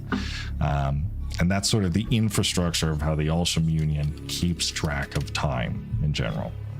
Yes. I'm gonna make some logical conclusions from the information that you've given me so far. Obviously, the ship lost communication with the home base Ulsham Master time. Otherwise, it wouldn't say that it was 10,000 years into the future.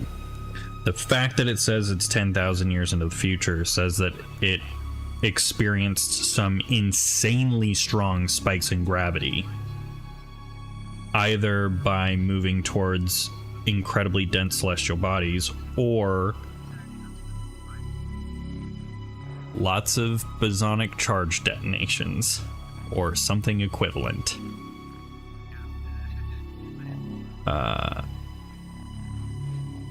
So whatever this thing experienced was significant enough that in 1,000 years the clock literally moved 10 times as fast.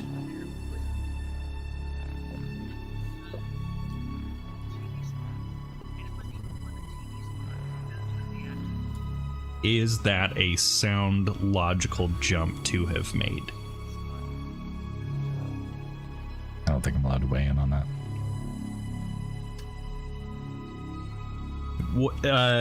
Do we know when the Ulsham Lance went off? Did it have... We know that it created the maw. Do we know if it had bosonic charge-esque qualities? Did it create it shot the Omnite out into space, but did it create any kind of gravity sink on the planet when it happened? Do we know that? I don't think you would have read anything up until this point that mentions anything like a change in gravity. Okay. I mean, it would have only been presumably for a few seconds, if that, I would assume. But the result of that was the cloud being thrown into space and cutting off communication. So it would have been the last thing to have happened before. If this is what happened, it would have been the last thing that happened before the ship lost communication with the master clock was a huge spike in gravity.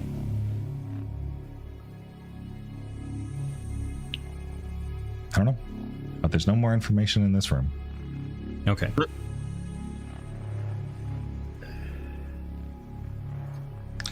Do you guys continue on? Do you take anything? Do you leave anything? What do you want to do?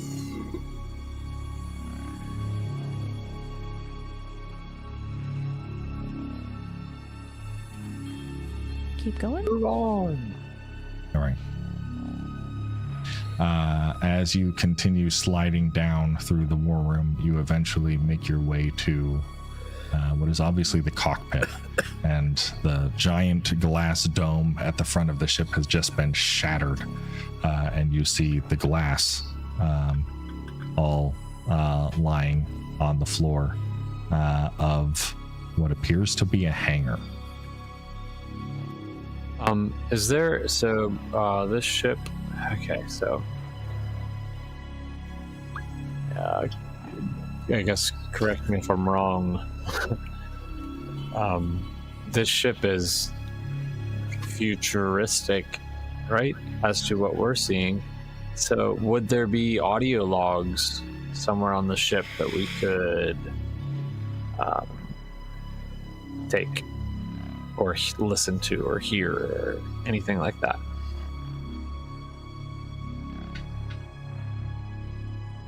To like, what could have possibly happened to this ship?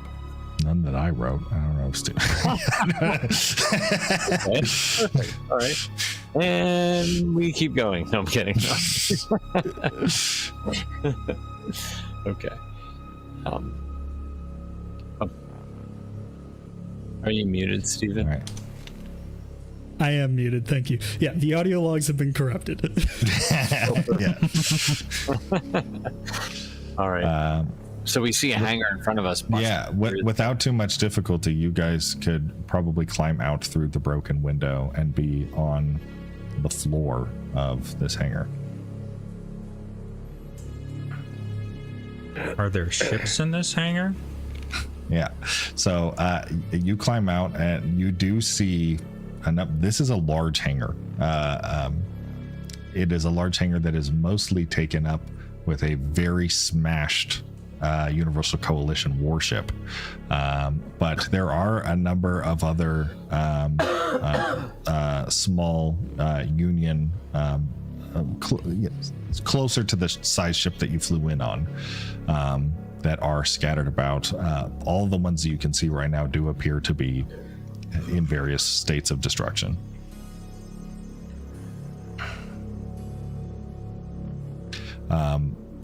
Not too far away from where you are, though, you do see what appears to be like a airlock system further into where the complex of whatever you're in.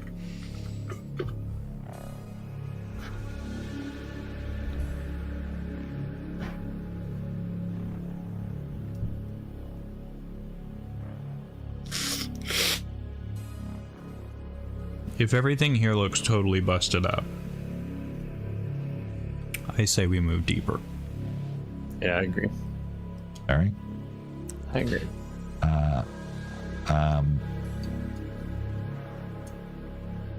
As you start walking towards the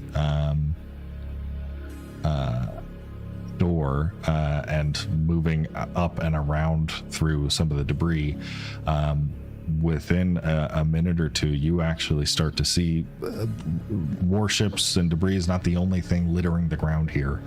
You see dozens of bodies all lying on the ground.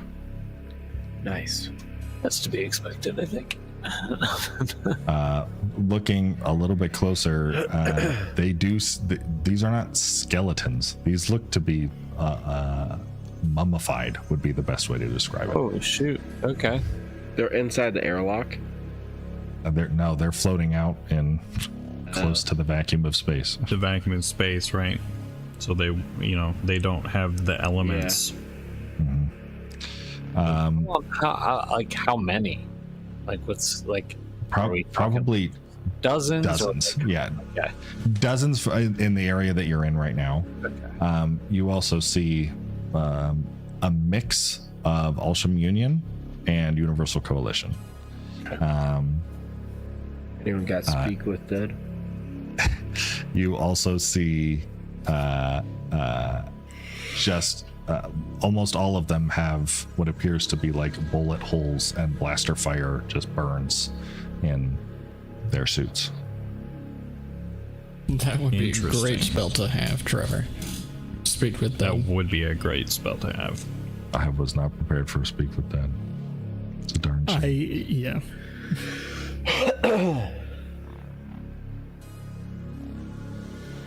Do you guys keep going? Anything you'd like to do?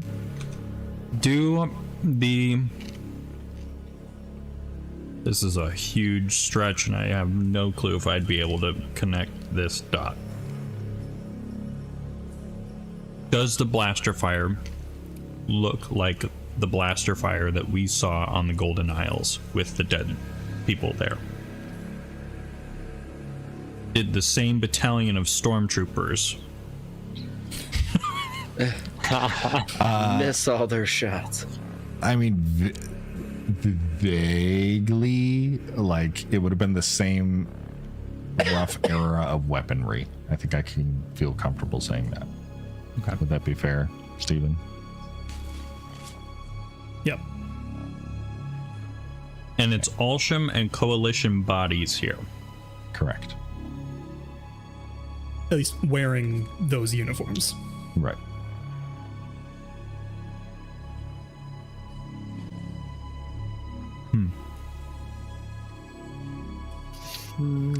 I As guess you it's make just it's throwing me that there's all these Alsham bodies on this ship that was shot down. Like, I get that there's some amount of collaboration, but why are we seeing no Desian collective bodies?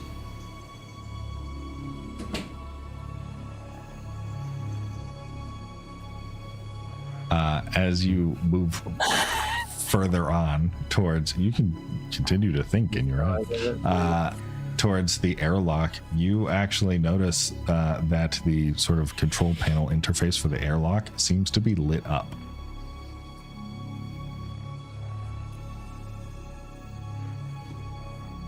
As in powered. A control panel or a light? Yes. Everybody get inside the airlock. Yeah. All right. Is there a door open button? Yep. You hit it and it creaks and it squeaks, but the door does open. Well, that makes me a little nervous. Huh? I'm just... Keep your helmets on, everybody. Yeah, you all head inside and press the button on the inside, and the door creaks and squeaks closed. You do hear a number of what sound like mechanical locks do click into place, and terrestrials probably all jump a little bit as very suddenly you hear a sudden blast of air and just blowing in every direction, fogging up the outside of your the suits, your glass helmets and everything. And after about a minute or so, it starts slowing down and the door opens on the other side. You do notice, I guess the first thing is there on the inside, there does appear to be a continuation of that oxygen just pushing into the hallway beyond the airlock.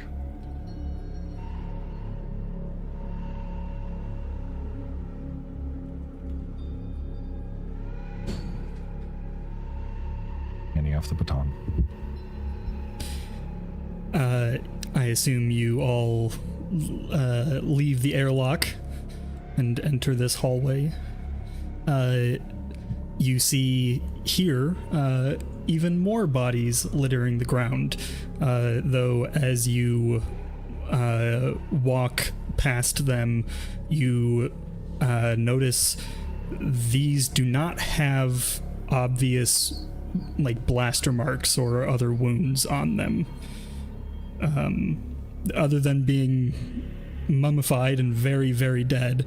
They don't seem to have been harmed as far as you can see. It's also weirdly clean in here. There is no dust on the ground. There's, other than the dirt that you're tracking in, the floor and walls and everything here are just squeaky clean.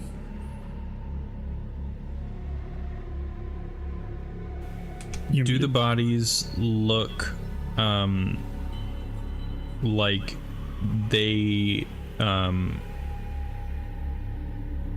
this is a weird way to word this. Like they died in place, as in like they were doing stuff and then all of a sudden they were killed? Like, or are they like sat on, like leaning up against the wall? Is this an insight check? I'm wondering, like, did they die of like starvation, or did they die because the cabin lost pressure suddenly and, you know, they were exposed to the vacuum of space? Make a medicine check.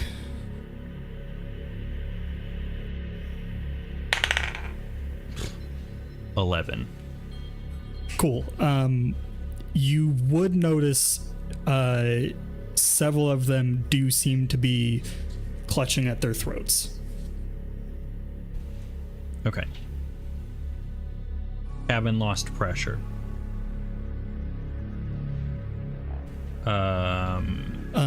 One other thing that you do notice is a sort of a placard on the wall with an arrow pointing in one direction, saying Alsham Lance.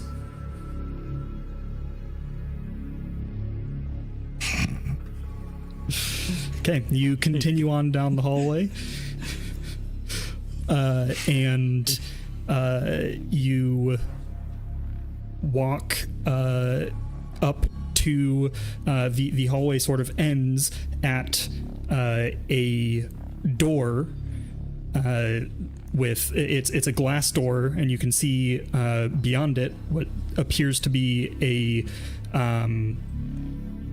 what would to the Celestials look a lot like some kind of subway or tram car or something like that. And over the door it says to the Alsham Lance. But we're no longer in the ship. You are no longer in the ship. You exited the ship through the cockpit, and you're into the hangar. Correct. That's where the airlock was. Right. So the airlock was from the hangar into that building, into the moon. Some kind of complex, yeah. Is the tramway lit up? There do appear to be lights on in the car. Can you mentioned when we were in the airlock that there were still jets of air shooting out somewhere. Was like all the way down this hallway, like every vent you see, there is air shooting out of it. And actually, if you check your like your environmental stats on your wrist pad or whatever, you would see the O2 level still very, very low, but slowly rising. Okay.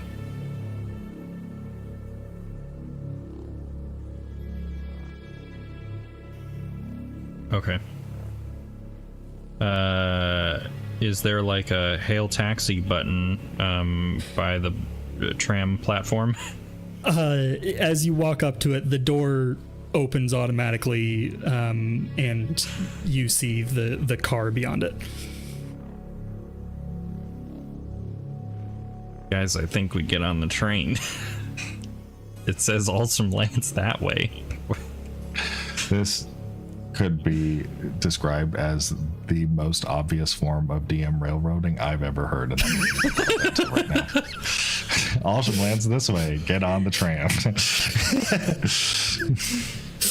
Let's take the tracks the opposite direction and walk. Screw you. It doesn't go that way. Okay. I assume you all load onto the tram. And once you do, the door shuts, and you feel the floor sort of rumble a bit beneath you, and then with a slight lurch, you begin moving forward. And as it begins to move, you see what appears to be some kind of monitor up at the front flicker to life. And on it, you see what appears to be some kind of video playing.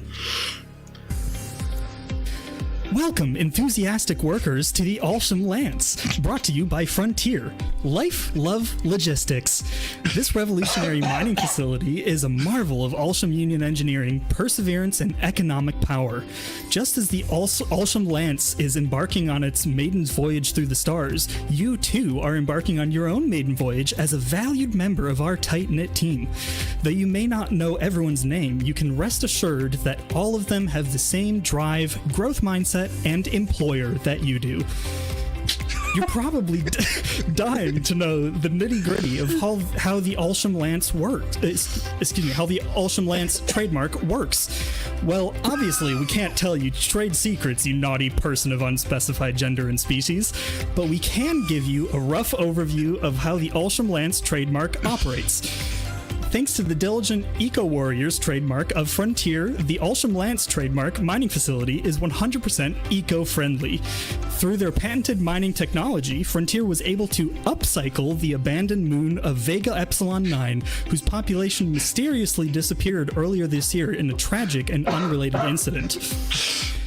The axis of this moon has been cored out like a synth apple and replaced with a hollow facility running its full length, the Alsham Lance trademark itself. Using proprietary vacuum technology, the Alsham Lance trademark is kept separate from the rest of the moon and therefore able to rotate freely, or rather to not rotate as the rest of the moon does. The motion of the moon generates a magnetic field using patented geomagnetic technology, generating an electric current. This current powers the whole station, including kickstarting the main event, nuclear fusion trademark. Consuming over 1 million tons of hydrogen per Alsham standard time second, adjusted for relativity, the nuclear fusion trademark reactor generates 25 million watts of heat and light in the center of the Alsham Lance's trademark conduit. This light is then collected by a series of carefully crafted lenses and focused into a single hyper-powerful beam of pure mining potential. And now that you have a solid grasp of the Alsham Lance trademark fundamentals, you can go on to work hard as our valued janitorial staff. And remember, life, love, logistics.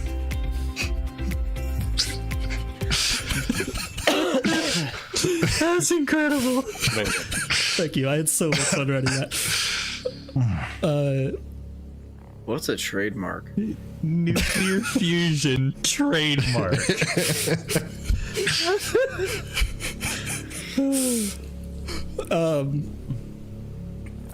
So that video plays as you ride along the tram, and once it finishes, you see actually the tram exits the tunnel that it was traveling in and is now on the surface of the moon, and it is you can see through the window what appears to be a relatively tall cylindrical building that you are heading straight towards, and you realize actually that this appears to be the crater that you were seeing from up above when you were flying in.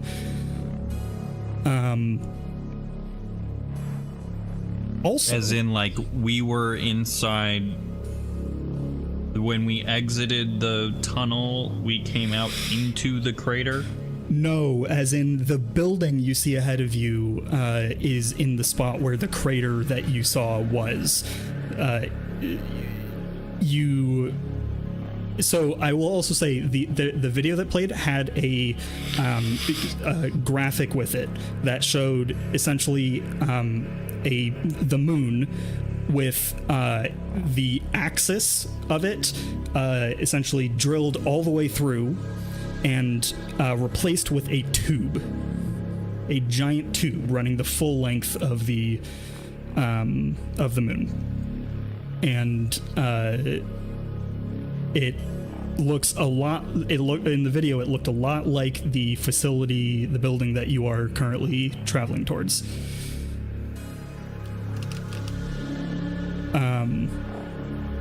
I guess I just don't understand.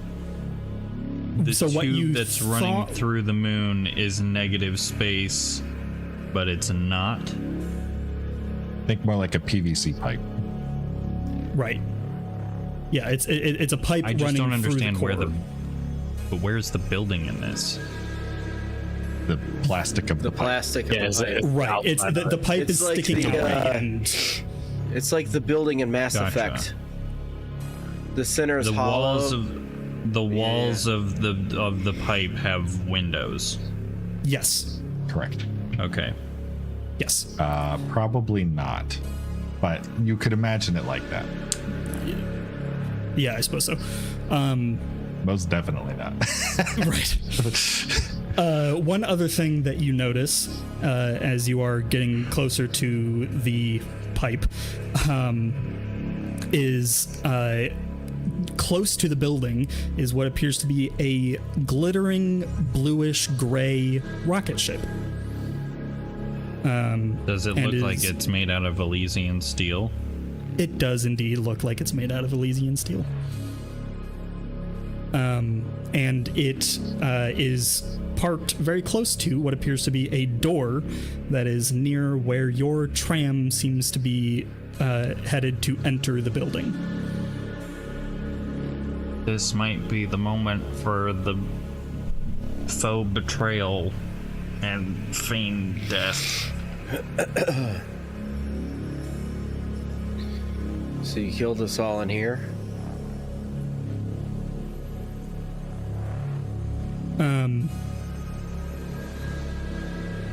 You, I guess, are you guys doing anything before the tram ride ends? Got about a minute to go. Is this our moment for Elora's supposed betrayal? I don't know. Do you think they're waiting for us on the other side? I don't know if they would be expecting our tram. That's fair. Are we waiting to do the feign death thing as if she pulls the fake note out of your head and then I cast it on you, or are we doing this ahead of time? Oh. So you have to touch her as she's doing that, right?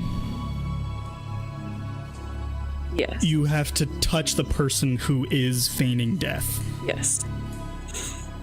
So she would touch Vidar. I thought he was gonna go invisible. I think we're You're touching Iggy. Yes. And then would the rest of us just be in on it? We're on Elora's side.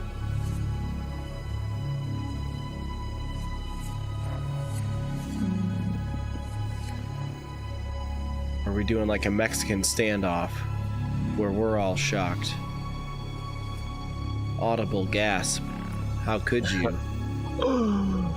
Threaten us with a fireball.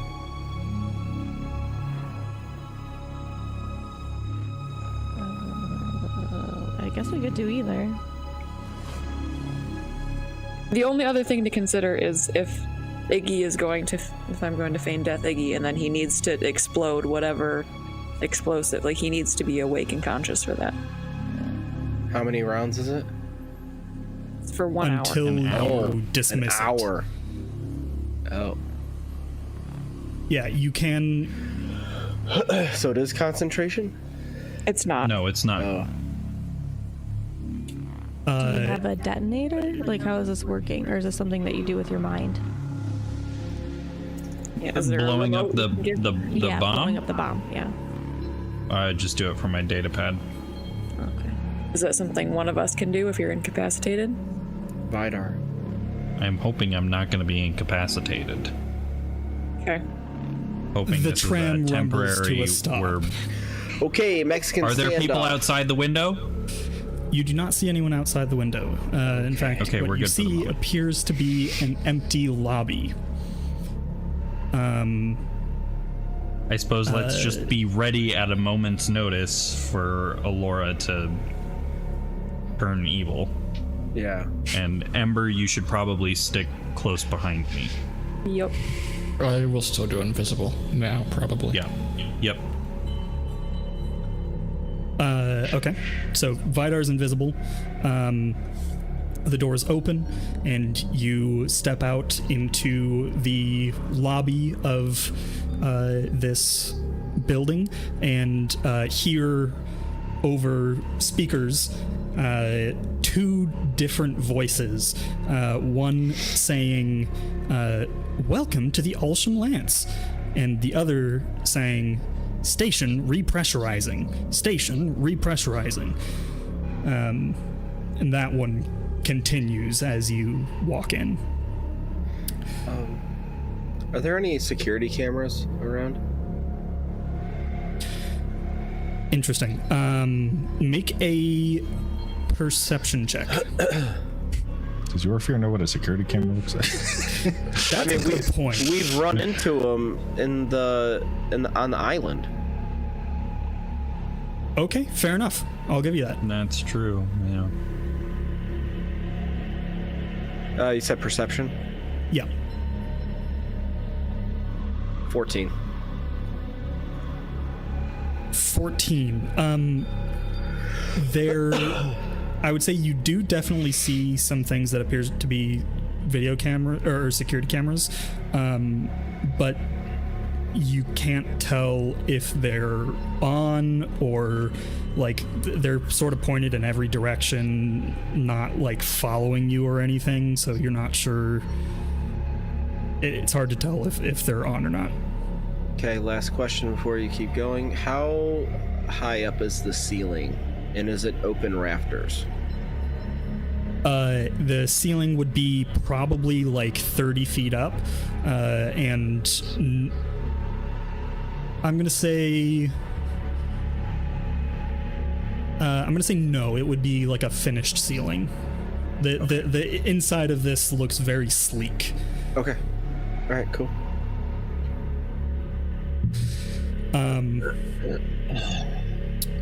Okay. As you walk in, you see behind the reception desk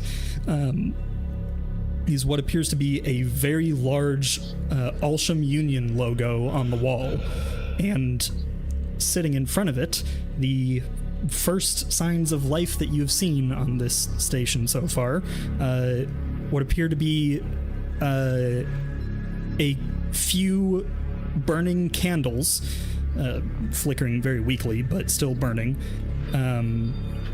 and some flowers laid out in front of the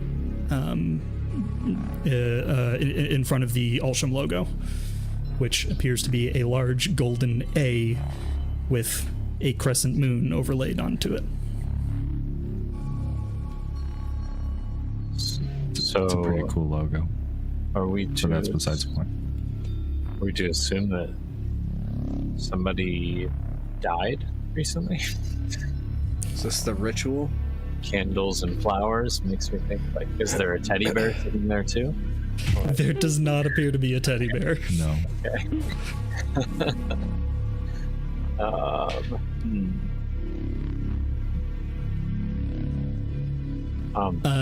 Yeah, go ahead. I was just gonna say, is it like a potted flowers or like a bouquet? More like a bouquet. Can I walk up to the desk and see if there's a note card attached to the bouquet? Sure. Yeah. As you do that, Elora, could you give me a history check? Naka, you would not find a card attached to it. And it doesn't look like. Okay. Yeah, it doesn't though look like a professional bouquet or anything. It looks more like someone pulled a bunch of flowers from their garden. 11 for me. 11. I would say this strikes a memory in you of shrines that you have seen in various places in the Al-Kuli Empire to the gods. Candles and flowers are common offerings, sort of. You don't know any specific significance to this, but this seems familiar to you. Okay. I'll share that with the party.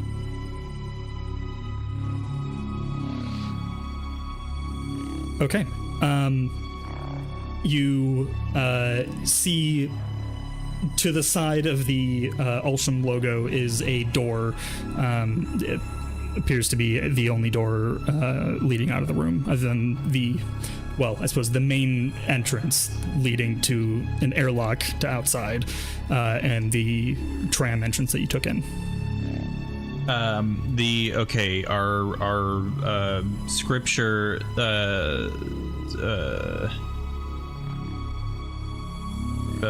apologies. It says, sorry, yeah, finish what you're saying, and then I have a correction to make after that.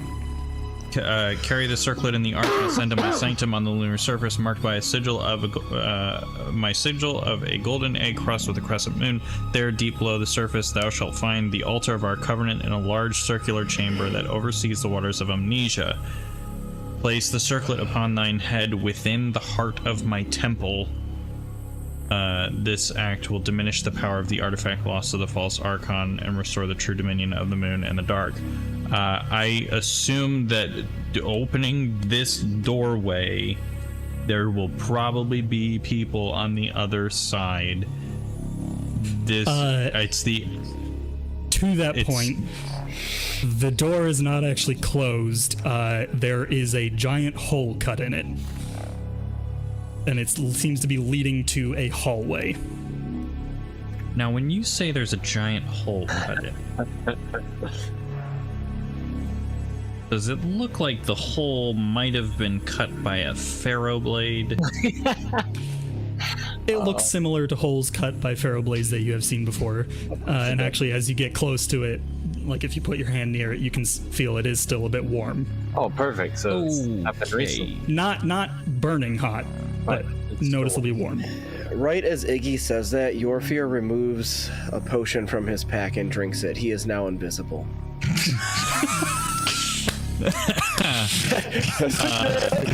Glug, glug, glug. Deuce it. Well done. Okay. We ought to be ready to... Just Rogan. How long does we ought it to be last? ready for this I got an betrayal hour. moment. Okay.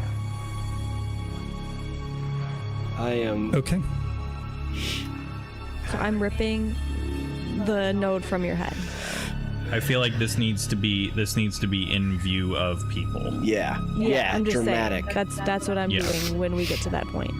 Yep. Do we know if that looks like bloody or anything? Is that something that I could like minor illusion some stuff coming out of your head? I don't know.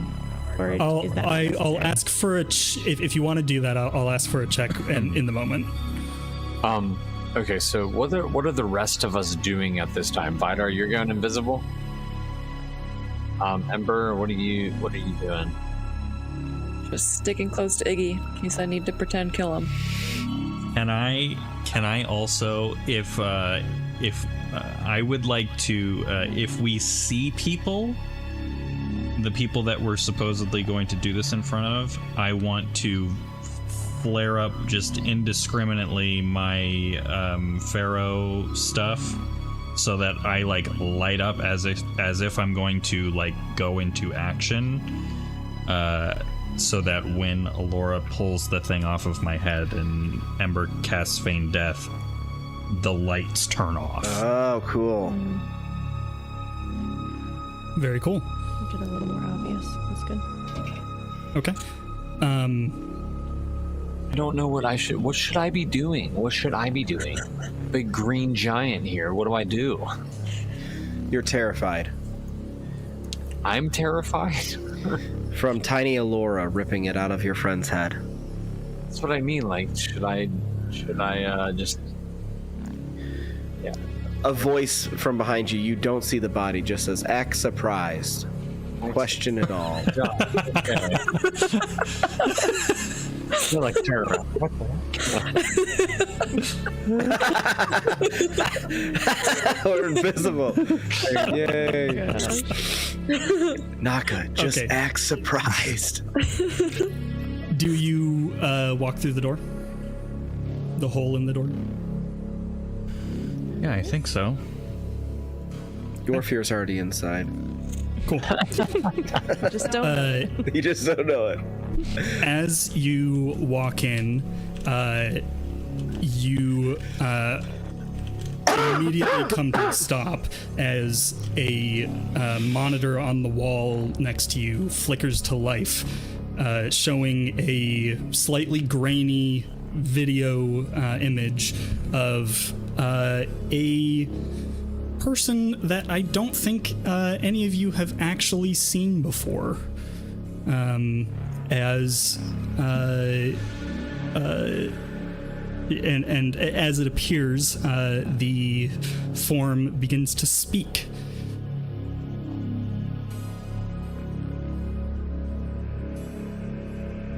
That's your cue. Is it working?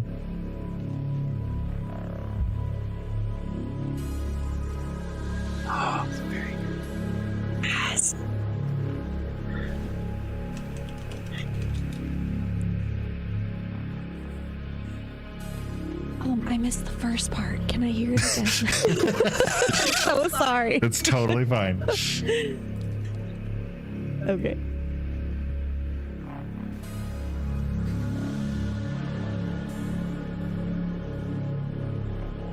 I feel like if I would be genuinely surprised at that moment and maybe regretting my decision.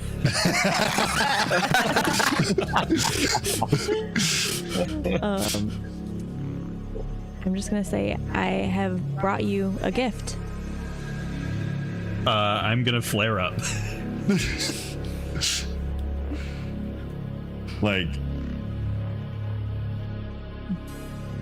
Like ready for combat flare up? like I'm lighting myself on fire, like, you know, glowing. Prepared to have the thing ripped out of your head. Yes. Okay. Invisible your fear is just going back and forth, waiting for the thing to happen.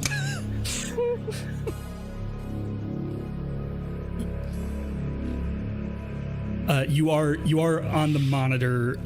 However, you do currently have a video and audio feed of Elora and her party on your side. The party would probably also notice a striking resemblance. Dun dun dun. With one exception, Thalira appears to be wearing a circlet. Are there 6 little diamonds in her circlet? There are probably 5. There's 5. There are 6. Oh, dun dun dun. What's this gift that you have for her then? No. Yeah. What? Stick to the plan. Stick to the plan. But yeah, actually.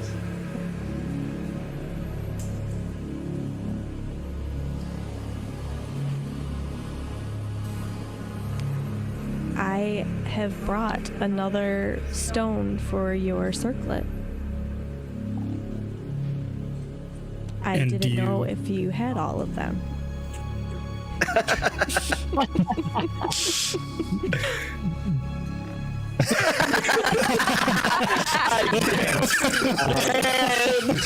Scene. Perfect.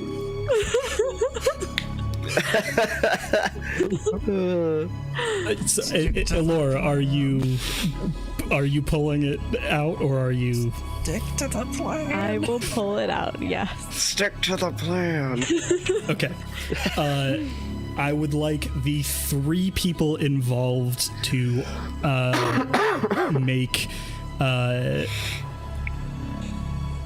say, Iggy, you would be a performance check. Elora, you would be performance or sleight of hand. And Ember, you would be sleight of hand. Good luck, everyone. Oh my gosh, stick to the plan. The dice will do it. Dirty 20. Yes, go. Yes. 17. Let's Wow. go. Oh. 12. Yeah. She is behind me. Yeah. And we have a dirty 20 for the action. Come on. So this is a group check, so an individual fail will not fail the whole thing. Okay. Just to be clear. We're in positive numbers here, friends. Falira, you watch as your sister reaches up and yanks a node, or rather a stone, a gemstone, out of her companion's head, and he falls dead to the floor.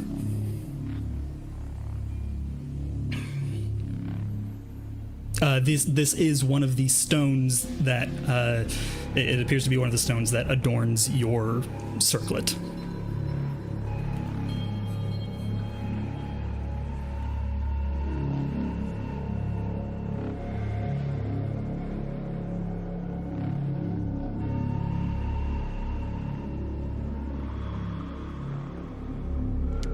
I have read your revelation text, and she has revealed much to me. Go ahead and give me a deception check. Yeah. I'll say with advantage for Yep. the ally that you just murdered. Naka, what are you doing right now? What is the green giant doing? Oh my gosh! 21. No, not my friend! 21. Ooh, Okay. my As far as you- companion! Thilira, as far as you can tell, she is being honest.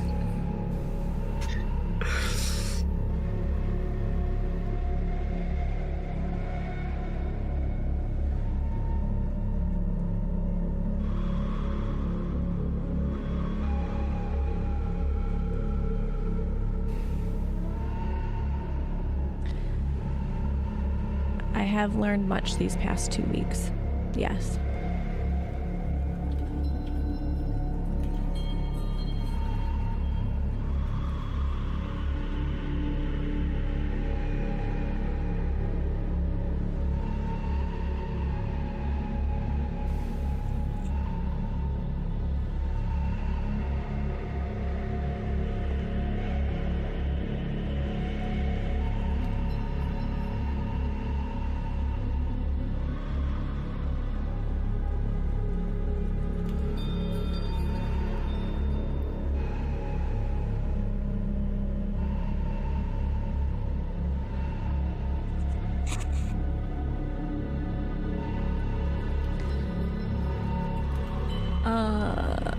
Okay, correct me if I'm wrong.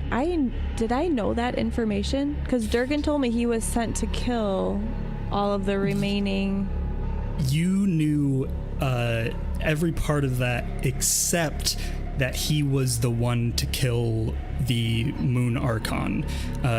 You and everyone else in the Empire have been taught that that was the Mad Sun Archon himself. Okay. So she's, to be clear, she's saying that the Mad Sun Archon ordered her death, but that Battlebrand was the one to actually execute it. Can I get an insight check on that? Yeah, go ahead and roll insight.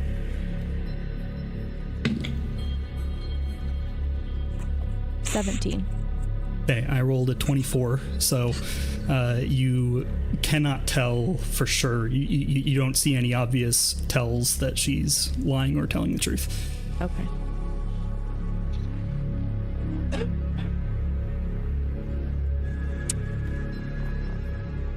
That is shocking to hear.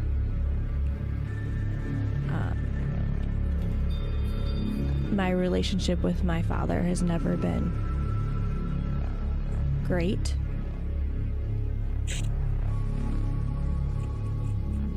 But it does pain me to hear that. And if you would teach me more, I would be willing to hear.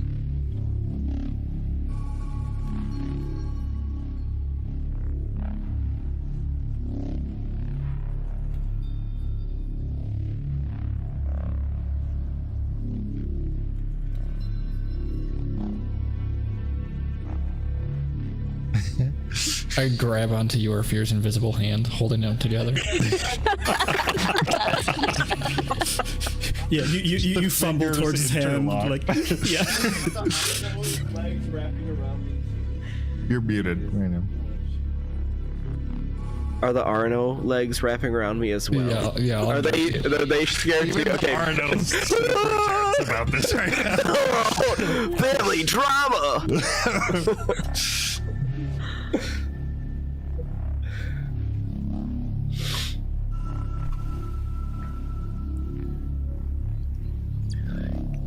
Yeah. Sure. Yeah. Sure. Yeah.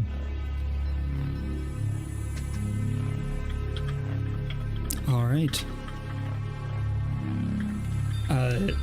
So, are we leaving Iggy's body there, or Naka, are you gonna pick up Iggy and bring him with us? Is this like a Hagrid carrying Harry situation? I mean, I definitely will pick them up for sure. I was debating on whether to stay out here. I don't know how weird the ceremony is going to be and how awkward it's going to be a part of it.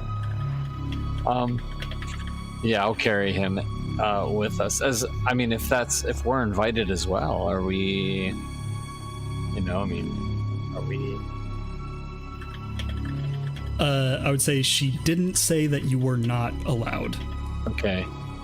I pick up Iggy and carry him with us then. Okay. So just want to clarify something. Until either an hour passes or Ember, you use an action to revive him. Iggy is blinded and incapacitated. Yes. So I believe actually you can still hear, based on what that's saying. Cool. And feel. And feel. And taste. Hope you don't taste anything. But you can't smell anything. Nope, That's in the weirdly rules. enough. Weirdly enough, you can't smell. They left That's that out. out. That's out of the question. Sorry. It's probably preferable considering Naka's got you over his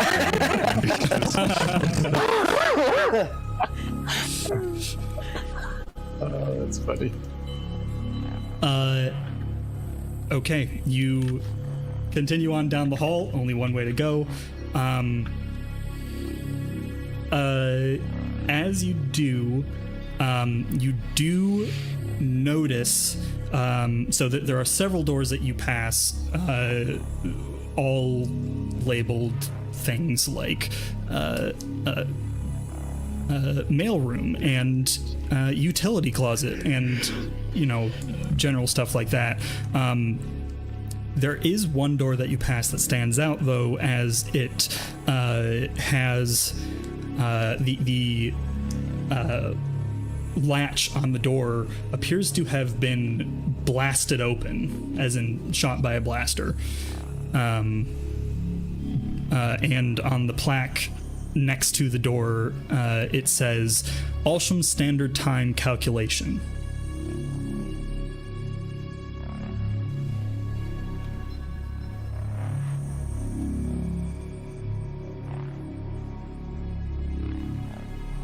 What in the Christopher Nolan is this time?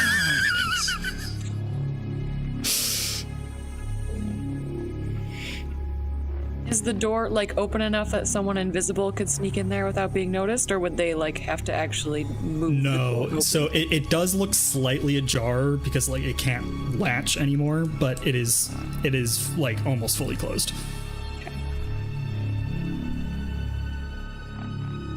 So if you want to investigate, you'll have to actually go in. Can I go up to the door? Sure.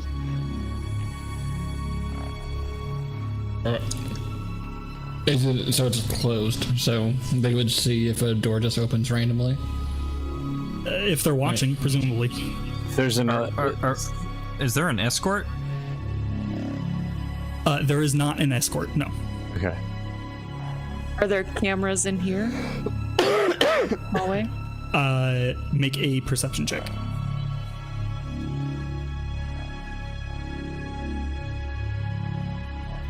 13. 13. Actually, yes, there are definitely cameras in here. One of them currently pointed directly in your direction. Okay, can I use production value? And can I so I can create an illusionary image of an object larger than 3 foot cube, no larger than a 3 foot cube? Can I put a picture in front of the camera that looks like the place we're at? That's awesome. With or without you in it? This will affect the DC. I would say without us in it. Okay. Yeah. All right. Give me a tech casting check. Whatever your, I guess it would be an intelligence check.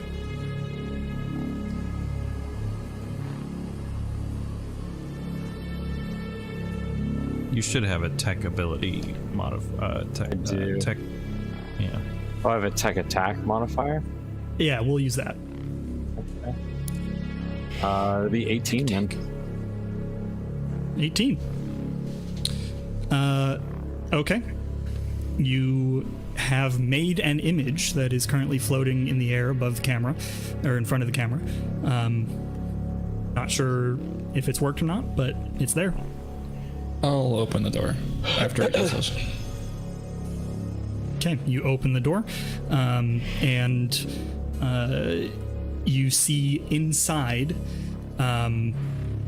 Oh, by the way, you've been seeing more bodies around on the floor, and in here you see even more bodies wearing familiar uniforms. Appear to be wearing Ulsham Union technician uniforms. And there are 3 bodies in this room. And you see one of them is currently up against a console that takes up most of the center of the room, and has plugged their data pad into the console, and is slumped against the front of it.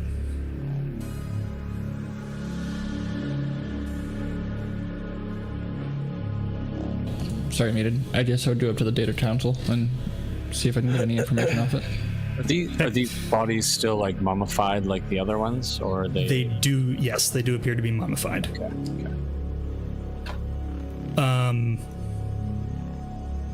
And so you go up to the console and begin looking through it. I'll say pretty much immediately you would see what appears to be a record of like a log of Galactic Standard Time deviation records, and the last one received marked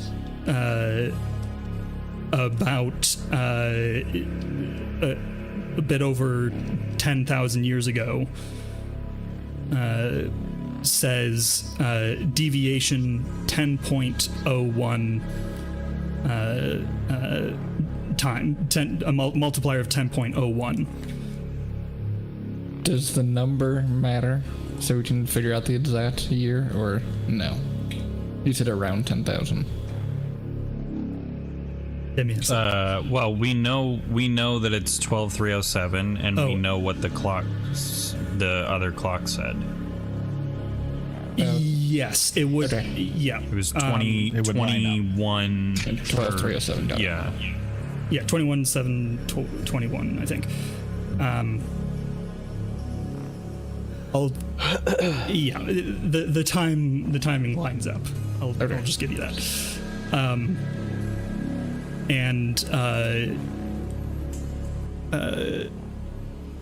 Actually, though, as you are interacting with this console, you do have to move the body out of the way, and as you do, as you touch it, it just completely disintegrates anywhere that you put pressure on it into dust and falls to the floor. The body does.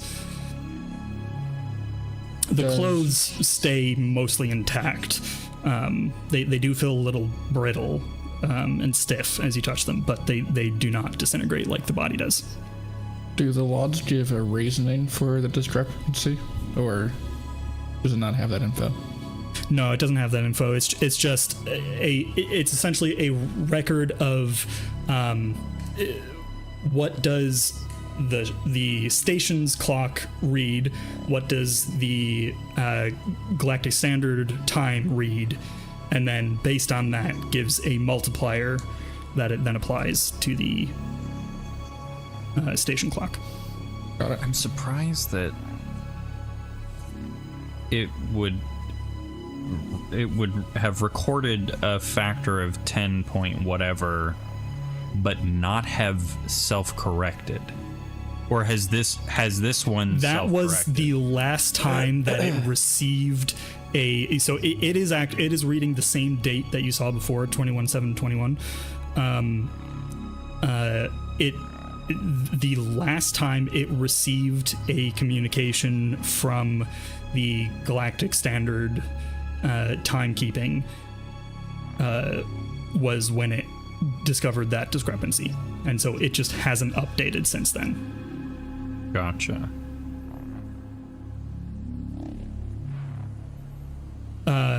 Vidar, you also notice the data pad that is now, I suppose, dangling at the side of the console is currently lit up.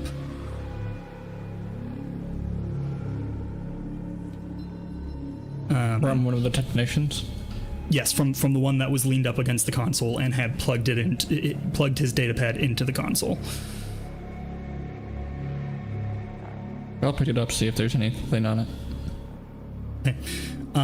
The first thing you notice, given your career, is the message Trojan uploaded, showing on the console. And you, if given, like, with a little poking, you could easily determine that this appears to be spoofing the galactic or the Ultram Standard Time signal to this computer. The second thing you notice is a list of names. You see Fire Team, Corporal Airman Ravendance, First Lieutenant Yelnan Stillseeker, Civilian Sirkin Azurelight, Civilian Soren Blackthorn, Captain Vomil Thros, and Private Gramkon Stormblade.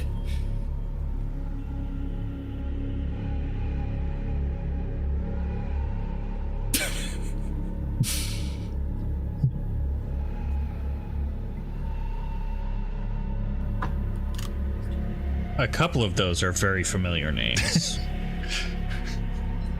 What? And all of those names sound very terrestrial. Yeah. Yeah. Can you send those list of names? Yeah, I want to look at that. I'll send them. Yep.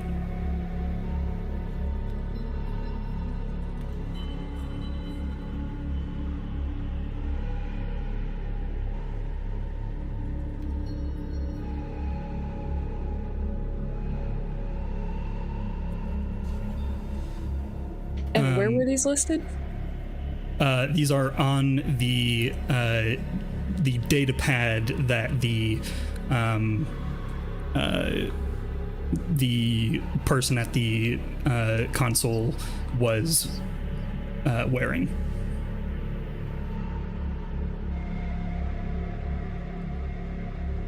Only one of those looked familiar to me. I believe Raven Dance is the believe- one we Raven found in the Dance, cave. yeah. Yeah. Right. Oh, yep. Yeah. That was the. Sorry, I'll add that. But I thought I'm going back to that episode to confirm that. We can confirm that. It's the same name. Okay.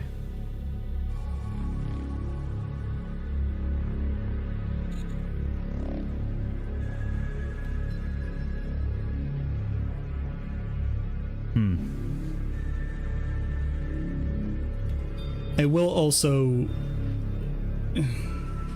This is not something that I intended to mislead you with. Those names, at least the names with a rank in front of them would not be very unusual in space. Okay. So it's just the two civilians, Blackthorn. Do we know, is Blackthorn's first name Soren? Yeah. yeah, we did know that. Okay. Yorfir would definitely know that. So he's well over 1,000 years old. He is an ancient black dragon. Oh no. Yeah, he just got defeated by a hunchback with a Darby. named Darby. We are not going to kill him. I didn't say we are. Darby is. He's an ancient hunchback. Stat sheets are the same. Oh my gosh.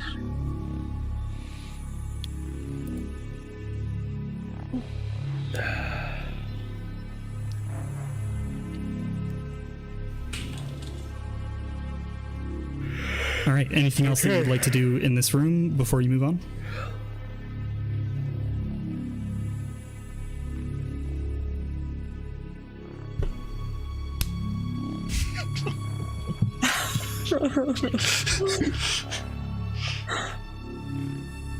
It is 12:15, so we'll probably have to close. Yeah. Yeah. Please. Okay. You move along past this room. Naka, do you remove the illusion over the camera, or do you leave that up until you're past it? I'll absolutely leave it up to. Well, how long was he in that room?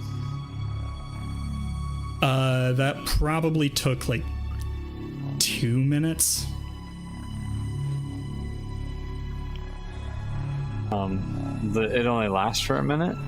So. Okay, I will say you can cast it again. It will take another tech casting check, though. I will cast it again.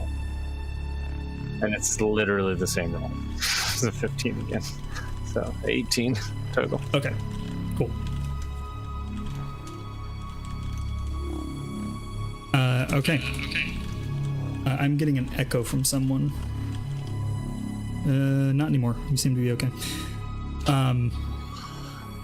You continue on down the hall and come to the end of the hall shortly with a double door that with a plaque above it that says Command Center.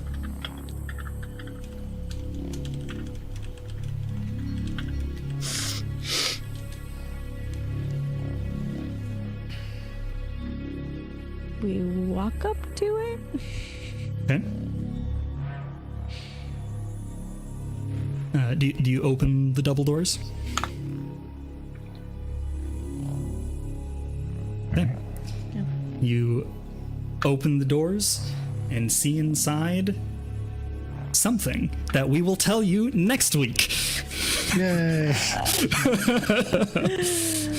No. Info dump on info dump on info dump. Yes. Thank you very much to our guest star. Maybe you'll get a chance to talk to her about next week. Yay. And we'll see all of you all next time. Bye bye.